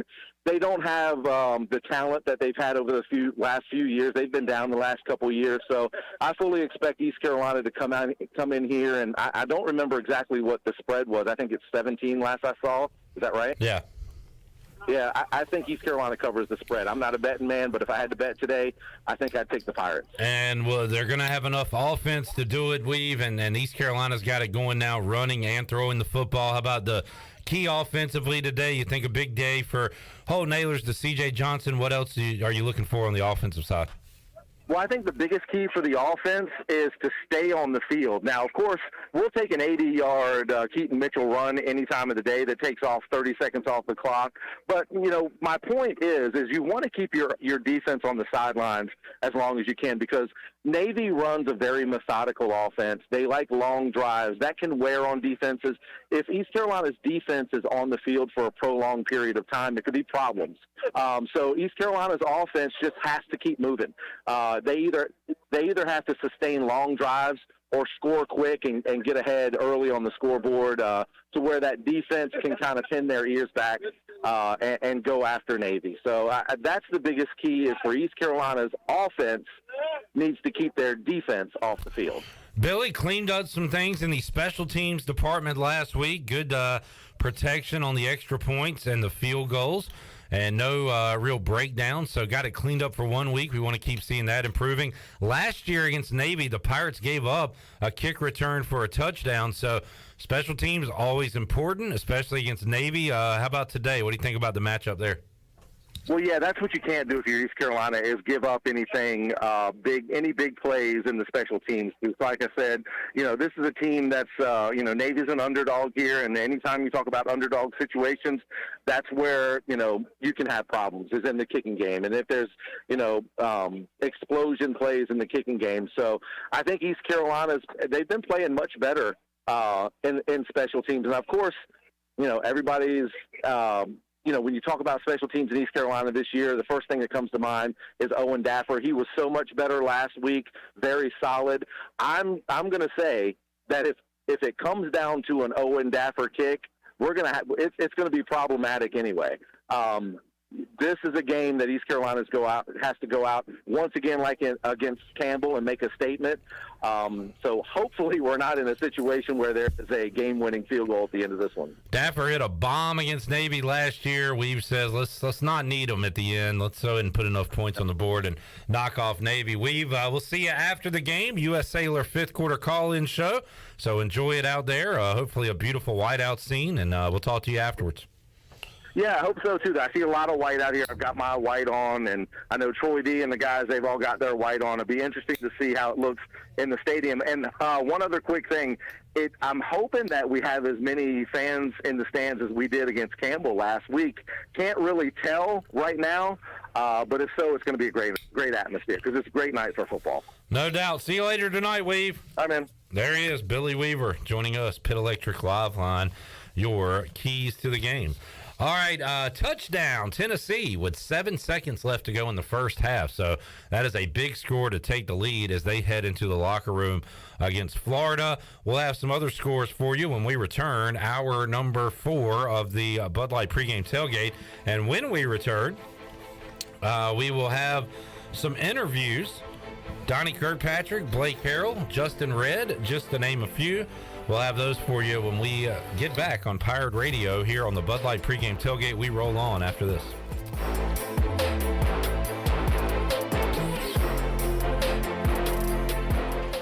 Here today with Jeff Stein from Brown & Wood. Jeff, how's the service department? Service is going great. Like I told you before, 2022 is a year of the customer. We've been voted #1 dealership in Greenville for 3 years in a row, and there's a reason why. For service, we still offer free pickup and drop-off, so we're trying to make it super convenient for the customer. And right now, our customers are repairing their vehicles more than ever. How can people make a service appointment? They can go to brownwood.net or dial 355-6080.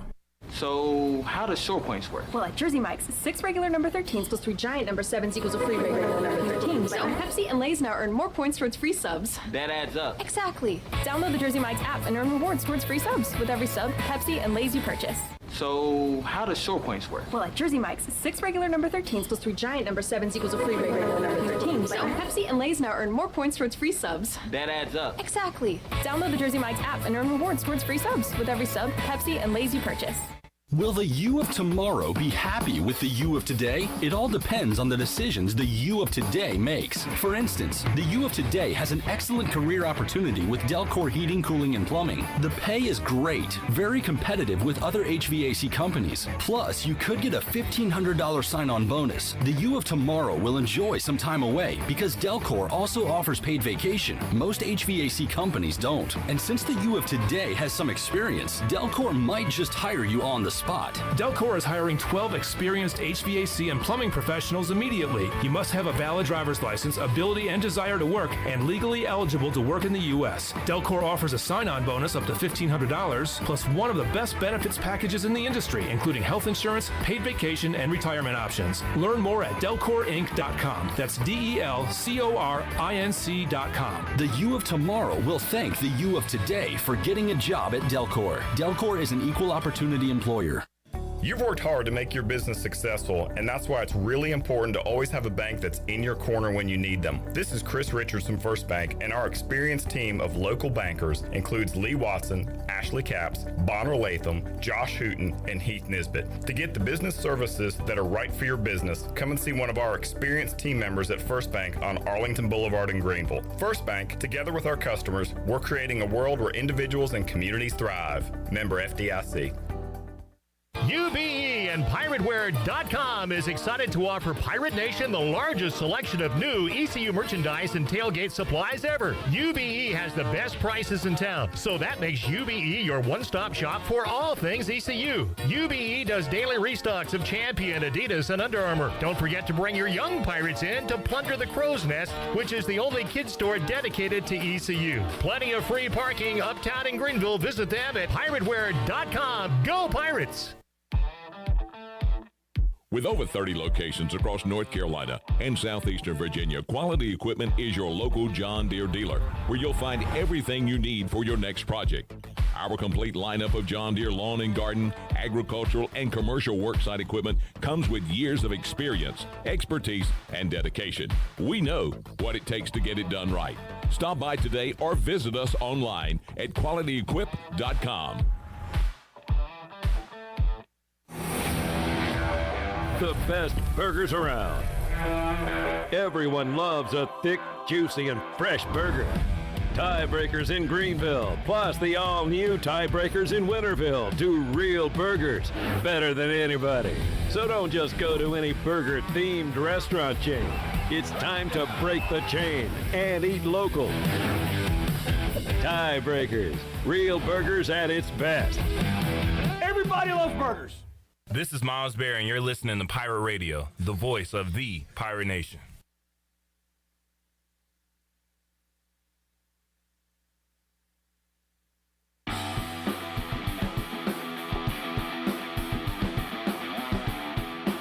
You're listening to the Bud Light Pregame Tailgate, powered by Bud Light, the official beer of the ECU Pirates, and proudly distributed by Carolina Eagle Distributing since 1989. Now, back to the show. Now, with the Pirate Radio Scoreboard, here's Shirley Rhodes. All right, at the half, Tennessee has gone into the locker room with a 17-14 lead over Florida. Cincinnati beating up on Indiana at the half, 38-10. It is Minnesota 17, Michigan State nothing at the half. Middle Tennessee leads Miami 24-10 with about 19 seconds to go in the first half. North Carolina trails Notre Dame at halftime, 24-14. Memphis leads North Texas 20-13 at the half. It is Texas 24, Texas Tech 14 at the half. It is Georgia Tech trailing UCF 13-7 with about 30 seconds to go in the first half. It is UTSA 21, Texas Southern 17 at halftime. Oregon trails Washington State 17-6 in the second quarter. And it is Tulsa 14, Ole Miss 21. in the second quarter. That is a look at your Buccaneer Music Hall scoreboard, brought to you by The Buck. It's your beacon of music in the land of the Pirates, and they're open from noon until 2 a.m. with live music every night along with football. You can follow The Buck on Facebook and Instagram for updated schedules, and we'll see you at The Buck. Now let's head back into the Bud Light pregame tailgate. Here's your host, Clip Brock. All right, thank y'all for tuning in today to the Bud Light pregame tailgate. We're back with you next Saturday, 3 o'clock, as we get ready for a 7 o'clock kickoff against the Bulls of South Florida. Dawson on YouTube says, smash the like. Non-League America says, let me just go ahead and smash that like button before I get settled in. Good strategy there. Matt says, liked. Now back over to Facebook. Double liker. We like that, Matt. Well done. Double smasher today. So make sure you're hitting that like. Make sure you're subscribing. And make sure you're following everything we do. We want to be living rent-free in your heads for the rest of eternity. We want you to go to bed thinking about Pirate Radio. Wake up in the morning. First thing you do, I got something on Pirate Radio I need to look at on social media and like. That we want to take over your world here at Pirate Radio. It's taken over mine. Now it's going to take over yours. Shirley Rhodes is here, the big dog, Glenn Griffin, and we are rolling along here on the Bud Light pregame tailgate. Let's take a look at some numbers on the UBE stat sheet. East Carolina's offense this year is averaging 36 points a contest. We will take that. 215 yards on the ground a game, 279 yards through the air. Not a bad balance. We'll take that. On third downs this year, East Carolina converting at 53%. On fourth down, 57%. East Carolina's already gone for it 7 times on fourth down this season. Some good offensive numbers there. Let's hear from the offensive coordinator, Donnie Kirkpatrick, as he spoke with the voice, Jeff Charles. Visit now with ECU offensive coordinator Donnie Kirkpatrick. And, Coach, let's talk about this Navy defense you're up against this week. What really jumps off the page at me, they have 10 tackles behind the line of scrimmage and 9 sacks. So, obviously, they're capable of making some big plays. Yeah, it's a very complex defense. It will challenge us mentally more than any other defense we play all year long.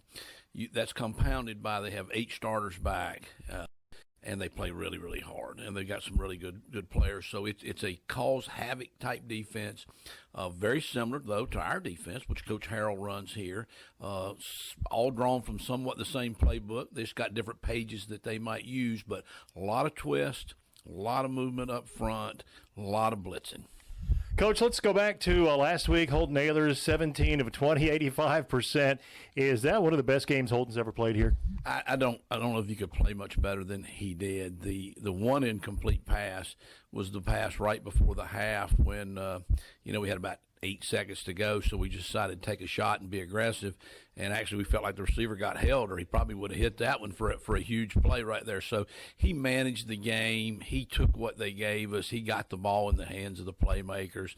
He just didn't turn it over. He just did everything. It would be a role model game. Coach, there was a lot of talk this summer about Holton going to the Manning passing camp. Do you think that experience has helped him this year?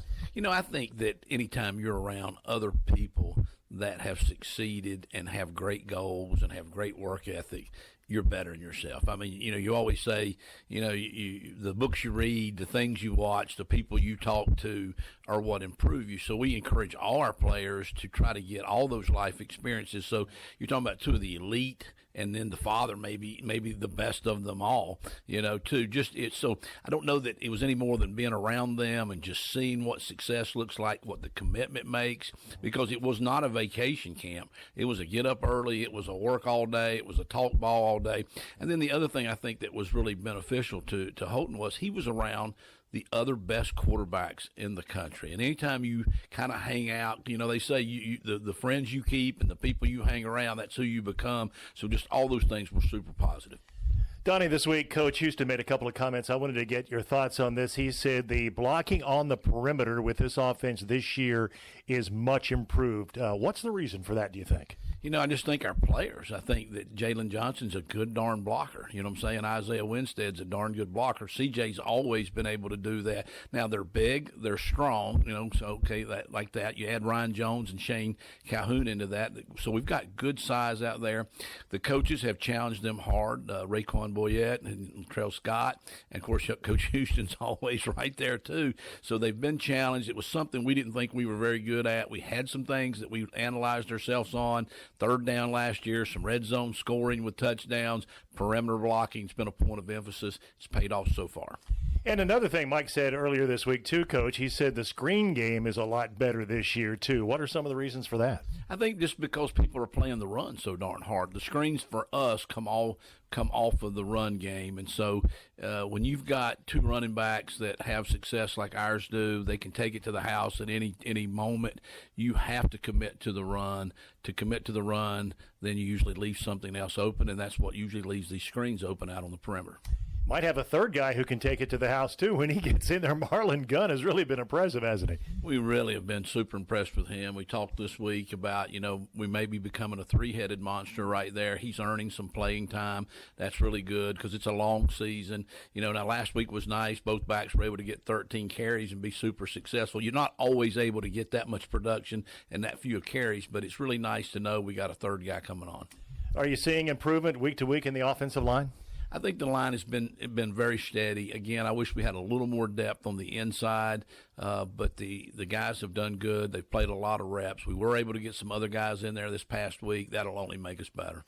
So, Coach, give us a key or two. Again, Navy, they've been really good on defense so far through 2 games. What's it going to take to score some points against these guys? Well, the first thing you got to do is you can't turn it over because you're not going to get a lot of possession. So you just got to take that out of your mind and make the possessions you got, worthwhile. So you surely can't give them one more by giving the ball away. But we have to be able to handle the twist and the movement and the blitz up front.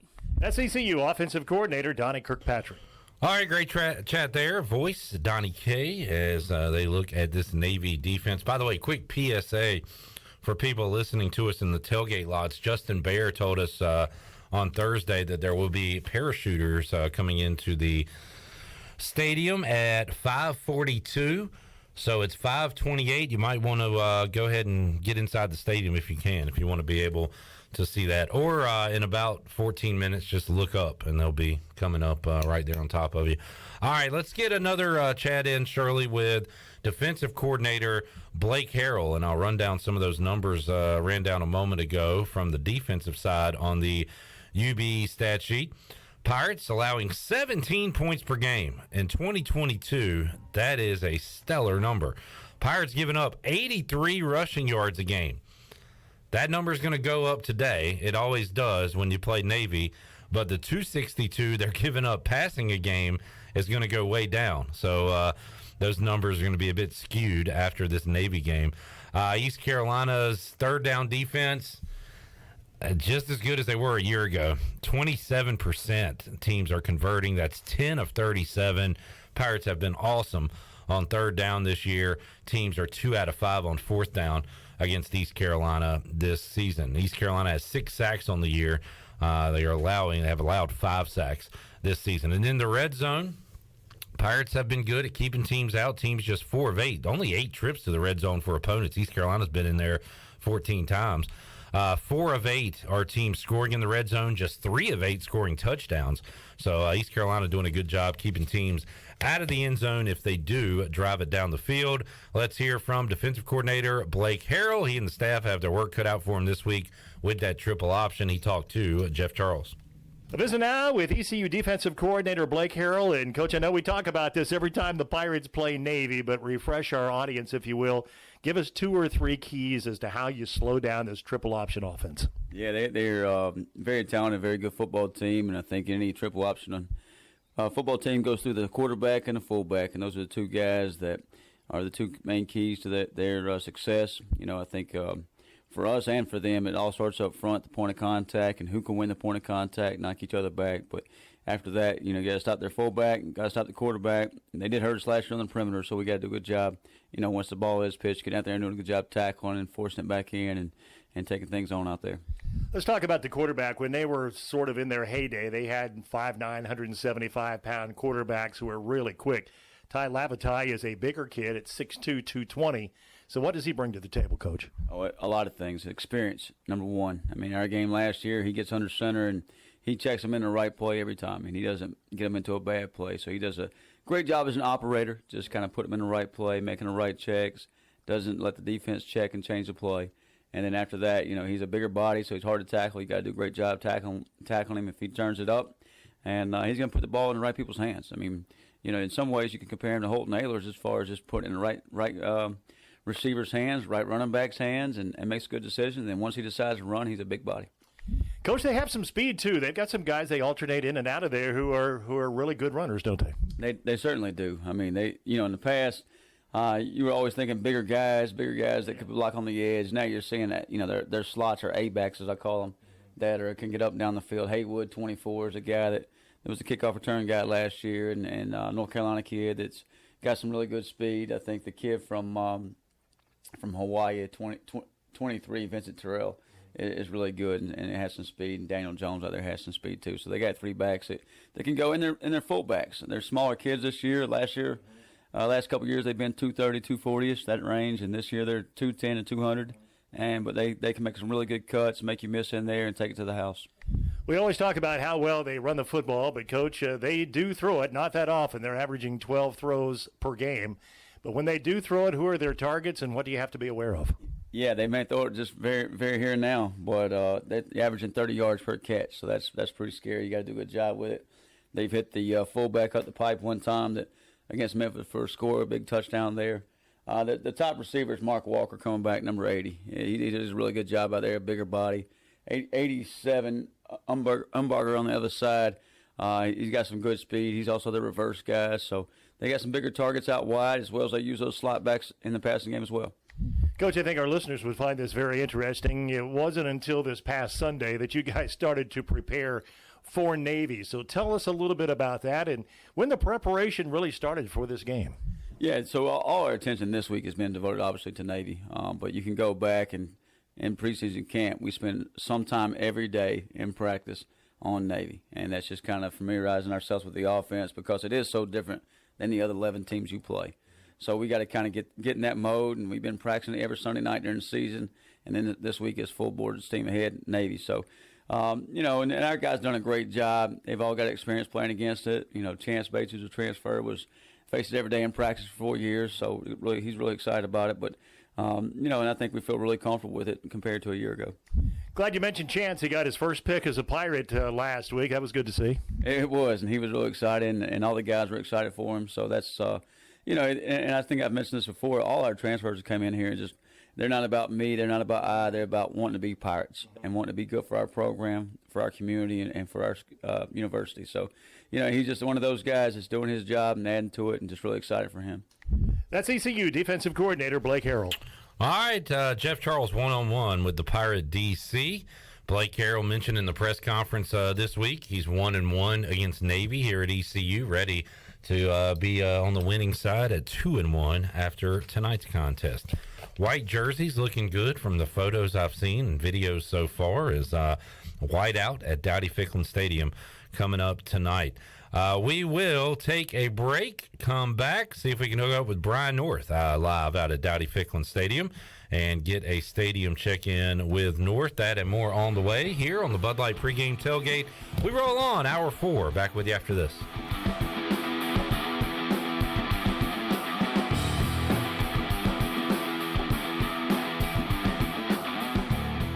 I'm Sam Jones, and for more than 3 generations, my folks have kept the fires burning for Eastern North Carolina Whole Hog Barbecue. At Sam Jones, you'll find our smokehouse pumping out wood-fired meats, cooked fresh every single day. There are no freezers at our place. Everything, and we mean everything, is made fresh daily, including our sides, sweets, and sauces. Stop in and see us, and I bet you'll be able to taste our passion in just one bite. At Sam Jones Barbecue, you'll find plenty of smoke, but no mirrors.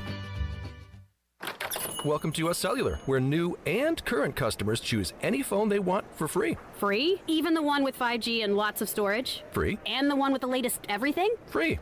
At U.S. Cellular, any phone you see is free, whether you're a new or current customer. U.S. Cellular, America's locally grown wireless. Terms apply. See uscellular.com for details. This is Brandon Tate, owner and operator of Atlantic Wireless, an authorized agent for U.S. Cellular since 1997. Visit atlanticwireless.com to find the store near you. We go beyond the call. Beauty Bar MediSpa wants to know if you are ready to fall into beauty. October 7th through the 14th, all services and products will be on sale. Botox, filler, painless laser hair removal, facials, RF microneedling, rejuvenating laser treatments to treat brown spots, wrinkles, texture, veins, and skin tightening. And now, the only facility in the area to offer non-surgical under-eye fat pad treatments. BeautyBarMedispa.com, Red Banks Road, Greenville. Go Pirates!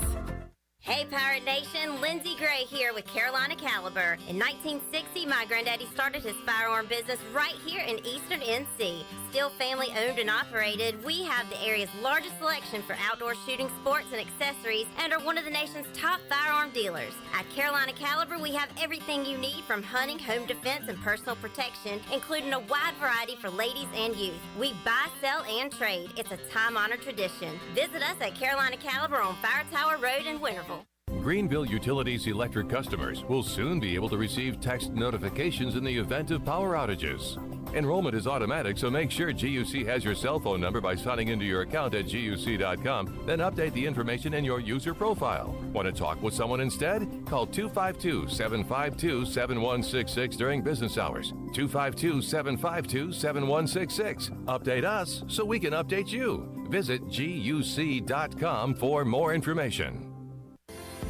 Do you have an old injury or just some pain that keeps holding you back? It's time for you to get better. With Kinetic Physical Therapy and Wellness, we can help you get your life back. Whether you need to get back to a sport, back in the gym, or just back to enjoying life, our team of specialists use a one-on-one, hands-on approach in our state-of-the-art facility to get you back moving again. Don't settle for where you are. Don't stay in pain. Visit kptonline.com today to see how Kinetic Physical Therapy and Wellness can help you live well, move more, and hurt less. Your vehicle is a big part of your life. That's why you should trust the team at Greenville Auto World for all your vehicle needs. Greenville Auto World believes in fair prices, superior service, and treating customers right. Visit greenvilleautoworld.net to see their fully stocked inventory of SUVs, trucks, and cars. Need a lift kit, custom rims, or wheels? Greenville Auto World can upgrade your vehicle today. For sales or service, visit Greenville Auto World on Highway 43 in Greenville.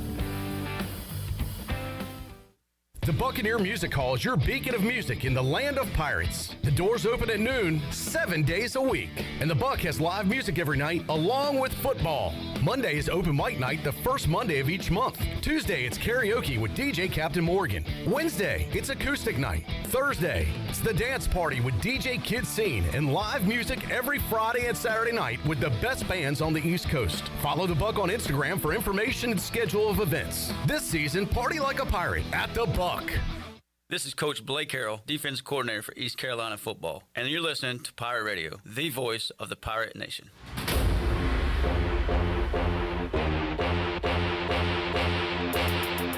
You're listening to the Bud Light Pregame Tailgate, powered by Bud Light, the official beer of the ECU Pirates, and proudly distributed by Carolina Eagle Distributing since 1989. Now, back to the show. Welcome back. Watch all of Pirate Radio's local programming on YouTube Live. You can watch Pirate Radio live Monday through Friday from 3 to 6 and the Bud Light Pregame Tailgate in the U.S. Cellular fifth quarter on game days. Just go to YouTube and search Pirate Radio TV and smash the subscribe button. Now let's head back in to the Bud Light Pregame Tailgate. Here's your host, Clip Brock. Smash, smash, smash. Thank you, Shirley Rhodes. Big Dog Glenn Griffin here on a game day Saturday, week 4 edition of the Bud Light Pregame Tailgate. Just saw a picture on Twitter.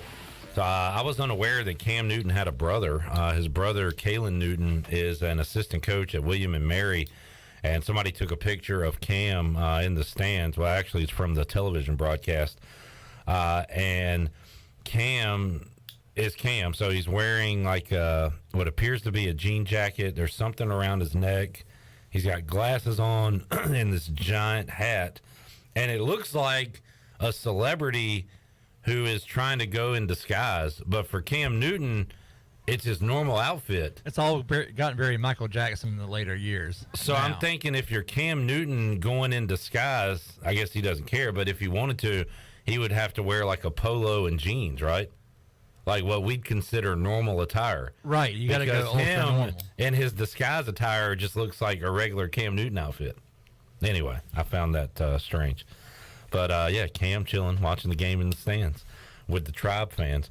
All right, let's head out to the Pit Electric Live line. Joining us, I believe, at Dowdy-Ficklen Stadium is Brian North, WCTI 12. Brian, how you doing, man? Hanging in there, Clip, trying to get used to this covering games for real thing again. It's been a few years since I've been solo out here trying to get stuff back for our late newscast. So, old man, new technology. Stay tuned. It could get crazy. Are they still letting you down on the field, Brian? Well, no one stopped me. All right, good. That's been good so far. Give us a uniform update. How do the whites look? How does the crowd look out there? The whites are giving me like PTSD. All the bad games I've seen them perform in white uniforms. Well, it could be that, or it could be that they're facing Navy, and there's been a lot of bad performances against them too. Correct. I've 4 games here. I've been to all 4 here at Dowdy-Ficklen Stadium. I don't think a single one of them was within 30 points, it feels like.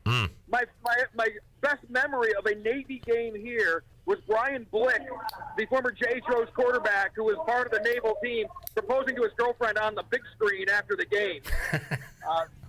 There haven't been many. I guess Zay Jones, the catches record he had against Navy.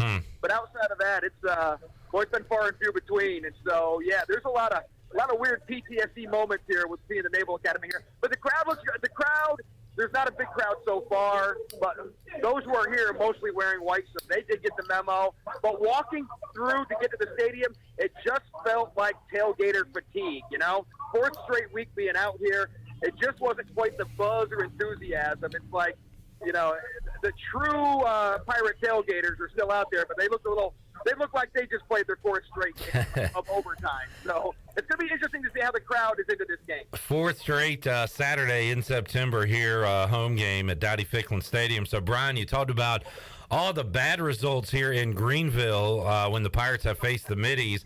$1 million question, does it change this year? And if so, how? How do the Pirates win this one today? Well, it feels a little bit different with the defense.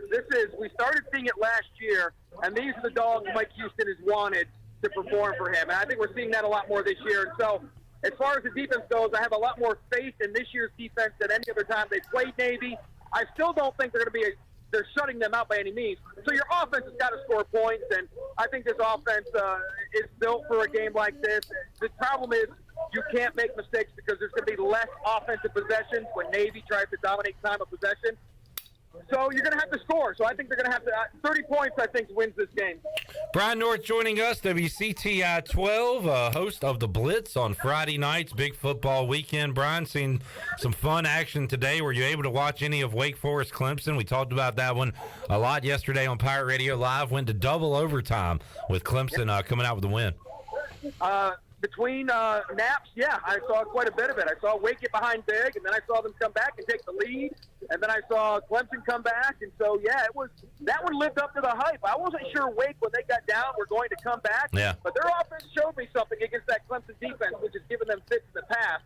But the Clemson offense also seemed to come to life against the Wake defense that has had issues, and you know, as soon as it went to overtime, I thought they were going to have a tough time, and they did, but that's one that Wake will be upset about for a while because that was their Super Bowl, and they had them right there. They were unable to finish them off. My goodness, I'm just seeing this score now. Notre Dame 31-14 over North Carolina, and Notre Dame in the red zone. So the Irish putting it on North Carolina right now. Also, AAC member UCF on top of Georgia Tech 13-7, and Kansas stayed undefeated. They're 4-0. They beat Duke earlier today. Brian, as we look around some of the ACC scores, Miami is getting beat by 2 touchdowns to Middle Tennessee. So another wild day in college football here. This could be a bad day in the state of North Carolina, right? I think NC State don't take care of UConn. Yeah. If you're an ECU fan, you're like, well, Wake and Duke and Carolina all losing. And so it's been a great September so far, but maybe it doesn't end well. But I was wondering about Carolina being 3-0 in the bye week. Sometimes you get a little fat and happy on that with a young team. And so, and Notre Dame has had its issues. You expected them at some point to play better. So that's a curious one. I'll see if North Carolina makes any kind of comeback, but that certainly is one that catches your attention right away. Speaking of fat and happy, Brian, we used to always have a press box food update. Do you know what's on the menu for you today? I will tell you, this is how bad it is, Clip. I ate way too much for lunch today. When I got here, I wasn't hungry, so I went in there and grabbed the water and left. You're a changed man. You're different. I don't know you anymore. Well, but I'm fatter, that makes no sense. I'm not even press box food, and I'm fatter now. So yeah. It makes no dang sense. Yeah. But there was some hot dogs, and there was something with gravy on it. That's all I can say. the first game, when they didn't have food for the first game against NC State, that one's kind of messed me up a little bit. Brian, thanks for joining us, man. Enjoy the game. We'll check out the highlights coming up later on WCTI 12. Appreciate it, man. Send up a little technology prayer for me. That's all I ask. All right, Brian North's freaking out. Maybe you can do a conference call with Glenn later, and he can walk you through it. Brian, the grandpa, is worried about computers. The robots are taking over. Thanks, Brian. Brian North joining us today here. I told Brian yesterday on Pirate Radio Live, he's like those those tribes that still live off the grid, like in the middle of either the jungle or and they see an airplane fly over and they think it's like a UFO or like, what is this technology? That's how Brian is with like a computer and a cell phone. So good luck, Brian. We hope you can make it through today. Before we get a break in, couple of score check-ins. Tennessee just scored on my favorite play in football, the quarterback draw. Nothing better than when the waves open up, the sea parts, and you run right through the middle. Hendon Hooker quarterback draw has Tennessee up now 24-14. Texas 7-point lead over Texas Tech 24-17 as they play in the third. Can Miami get it together? They're down 24-10 to Middle Tennessee. Third quarter, Middle Tennessee has a third and long, so Miami has a chance to get back in this one, but they better hurry up. Washington State up 17-9 on Oregon out in Pullman.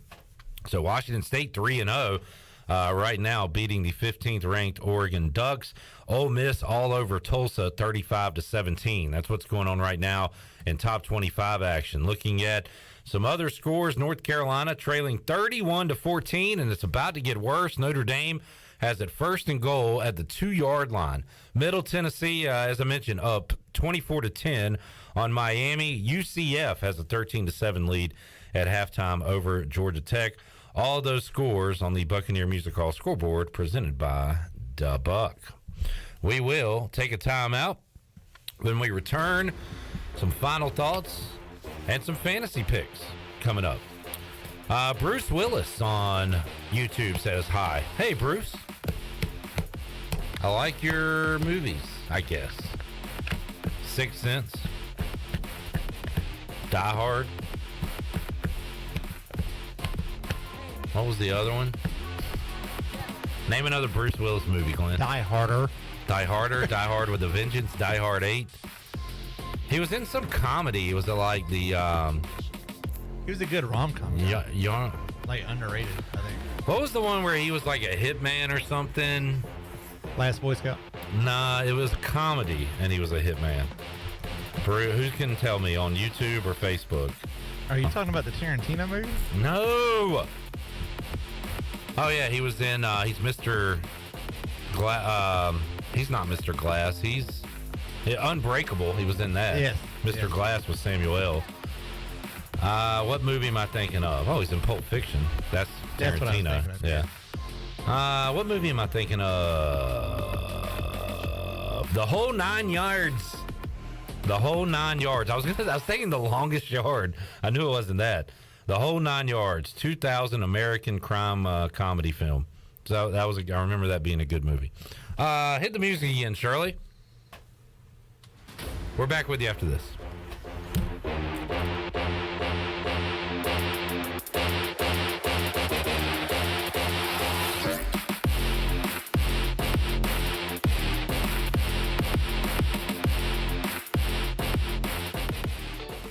This is Holton Ahlers. I've been eating at Parker's Barbecue since I was a kid. Now, all these years later, I still love to eat at Parker's. In fact, I love it so much, I bring my entire offensive line with me. They protect me, and I look out for them with great food from Parker's Barbecue. So whether you bring the team like me or just your friends and family, the awesome barbecue, chicken, and seafood at Parker's is a win every time. Parker's Barbecue, where they always treat you like family. Be sure to check out David Price Construction for all of your commercial or custom residential renovation and building needs. Run by ECU alumni, David Price Construction specializes in commercial projects, maintenance on facilities, and large-scale residential renovations and additions. Proud to be voted the Remodeler of the Year by the Home Builders Association of Raleigh-Wake County in 2018 and Best Business Commercial Remodel Project winner for 2020. David Price Construction, the proud ECU Home Services partner. You know, texting while driving is dangerous. That's not new information. Yet most people admit to doing it anyway. Drivers are 23 times more likely to be involved in a car accident while texting. Know the facts and wait to text. The danger is real and it applies to you. Auto Owners Insurance, the no problem people. Information provided by Virginia Tech Transportation Institute. This is Brian Smith with Town Insurance in Greenville. Call me today at 756-8300. Go Pirates! Hey Pirate Nation, this is Holton Ahlers for my friends at ArcPoint Labs. Just as I trust my teammates, you can trust ArcPoint Labs to give you quick and accurate results for your laboratory testing needs. ArcPoint Labs provides insights and solutions to enable individuals, businesses, and communities to make informed decisions on their health, safety, and well-being. Visit any of the 6 Eastern North Carolina ArcPoint Labs locations or go to arcpointlabs.com. Go Pirates! Do you have any real estate questions about buying or selling residential or commercial properties? Are you curious about this current real estate market? Do you need a property manager for all your rental houses? This is proud ECU alum Scott Harris with RE/MAX Preferred Realty and SD Harris Properties, and I would love to help answer every question you have and show you a real estate experience that will be memorable and enjoyable. Every step of the way, I'm here to make your dreams a stress-free reality. Call me today at 347-1857. That's 347-1857. Go Pirates! Do you need custom t-shirts, apparel, or promotional items for your business, organization, or event? Keep it local. Print it local with University Sportswear. UniversitySportswearENC.com is your one-stop shop for all promotional products for your business. With over 1 million items to shop from, UniversitySportswearENC.com offers high-quality products at prices to fit any budget. Visit UniversitySportswearENC.com for contact information and to get shopping. UniversitySportswearENC.com, the official sportswear provider of Pirate Radio. This is Braxton Green with Angel Oak Home Loans. If you're looking to purchase a home, it is still a great time, and being pre-qualified before you begin shopping is an advantage. At Angel Oak, we offer a wide variety of programs ranging from conventional, government, and portfolio loans that can fit most financial situations. To get started, contact our experienced team of Talbot Green, Joanne Weir, Wanda Hager, or myself, Braxton Green, at 751-2060. NMLS 1719250, Equal Housing Lender. The Dickinson Avenue Public House is a lively and diverse restaurant in Greenville that utilizes fresh and local ingredients. With influences of Creole, Asian, and upscale Southern cuisine, the Dickinson Avenue Public House offers a seasonally rotating menu and a full-service bar with rotating craft brews on tap. Come to the intersection of 8th and Dickinson and enjoy $off drafts on Tuesday, half-price flights on Wednesday, half-price wine bottles on Thursday, and $1 oysters Tuesday through Friday from 5:30 to 7. For more details, check out their website at daphousenc.com. This is former ECU football player Bryce Williams, and you're listening to Pirate Radio, the voice of the Pirate Nation.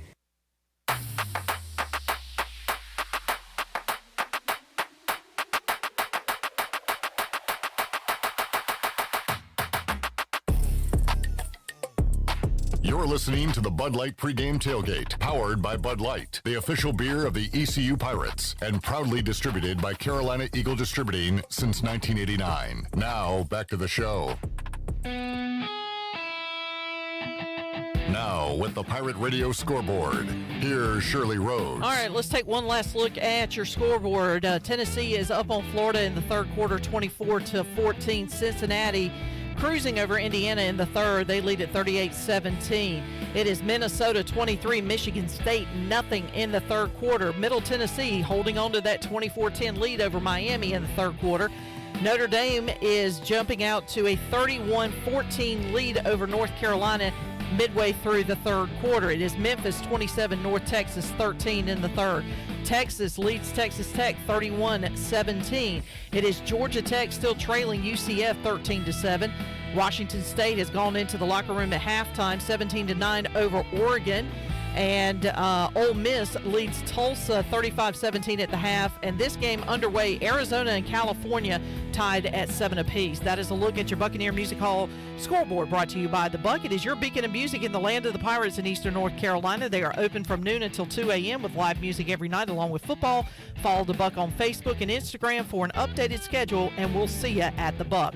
Now let's head back into the Bud Light pregame tailgate. Here's your host, Clip Rock. All right, big play in Knoxville, 4th and 3. Florida's got it, 13-yard line. They are going for it. The pass is going to be caught inside the 10, down to the 6. So a big first down for the Gators as they trail it by 10. 7:20 left to go in the third quarter.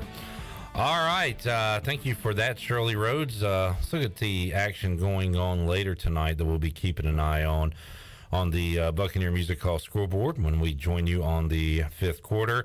Good one at 7 o'clock, Arkansas at Texas A&M. Alabama is a 40.5-point favorite against Vanderbilt tonight, 7:30, SEC Network. National game on ABC, not interested. Big Ten, Ohio State should roll Wisconsin. Maybe they'll keep it close. I don't think so. NC State is a 38.5-point favorite against UConn tonight at 7:30. Sheesh, give me a close game. Kansas State at Oklahoma. Might be a decent one there. USC at Oregon State should be pretty good, but it's on the Pac-12 network, so we can't watch it. Wyoming at BYU at 10:15. Utah at Arizona State without Herm Edwards at 10:30. And then it's Stanford at Washington coming up 10:30 on FS1. So that's the action tonight. Got to say, not a great night slate, but hopefully some good games. Maybe not on paper, but good games on the field, hopefully. All right, let's wrap it up with our fantasy picks. So last week, it went down to the wire. So I had not Raji, not Raju, not Rajay. Thank you, Shirley. It's Rajay. And Rajay got me 2 touchdowns. He got me 2 scores, but only 40 yards and no catches. So that's 12. That's 16 for Rajay Harris. Chanman had Isaiah Winstead. 6 catches, 112 yards. That is 17.2. But he didn't have any touchdowns. No touchdowns. Right. C.J. Johnson, 5 catches for 91 yards. So that is 14 points. Okay. So you won this last week. Well, Shirley, you're forgetting one thing. What's that? C.J. Johnson scored a touchdown to give him 20 points to give you the victory. So wait, is that – no, that's not 3 in a row because Keaton won last week. You won week 1. Chandler won week 2. You won week 3. Okay. So you're up first today. I'm going with my boy. I'm sticking with CJ. All right. Billy Weaver talked to him pregame, told him he needed 3 touchdowns. I think with Navy's defense being as depleted as it is, they don't have that guy's name is escaping me right now. Fago. That's who I was thinking of. All-world linebacker. I thought it was Fougeau. I was thinking Fugees? I was thinking more French than anything else. But anyway, no, not having him in the middle of the field in that linebacker position, I think that Navy defense is not going to be able to hold a guy, especially a guy like CJ that's in that slot position. I think that position is built for CJ Johnson, and I think he's going to have a banner day today. All right, Glenn, first time up on the Bud Light pregame tailgate fantasy picks. What player are you going with today? Give me Ryan Jones. All right. 2 straight weeks with a touchdown for the Pirate tight end. I'm sorry, I need a win. I don't have a win yet. I'm gonna go Keaton Mitchell. It's kind of a cop out, and it's not a guarantee, but I need to win one of these. I mean, it's as close to a guarantee. So I'm gonna take Keaton Mitchell, and hopefully I can finally get on the board in 2022. All right, man, had a blast today. 4 hours is down, and that means it's time for the game. So we are going to say goodbye. We will see you after the game on the U.S. Sailor 5th Quarter Call-In Show. Thanks to the voice, Jeff Charles, for joining us. Troy D. out at the tailgate zone. Brian Bailey, Billy Weaver, Stephen Igo, Patrick Mason, the big man on campus, Jeff Nadu, Brian North. Thanks to the awesome pregame meal from Warren's Hot Dogs. Hooked us up with hot dogs, pizza, subs, lemonade, sweet tea, peach turnovers, apple turnovers. It was an awesome pregame spread that we'll continue to munch on throughout the game and after the game on the fifth quarter. Thank y'all for tuning in, for watching us, checking us out, being along for the ride on Facebook and YouTube. Don't forget, when the fourth quarter ends, the fifth quarter begins. So we'll talk to you after East Carolina and Navy. For Shirley Rhodes, the big dog, the crew here at Pirate Radio, I am Clip Brock. Go Pirates. You've been listening to the Bud Light pregame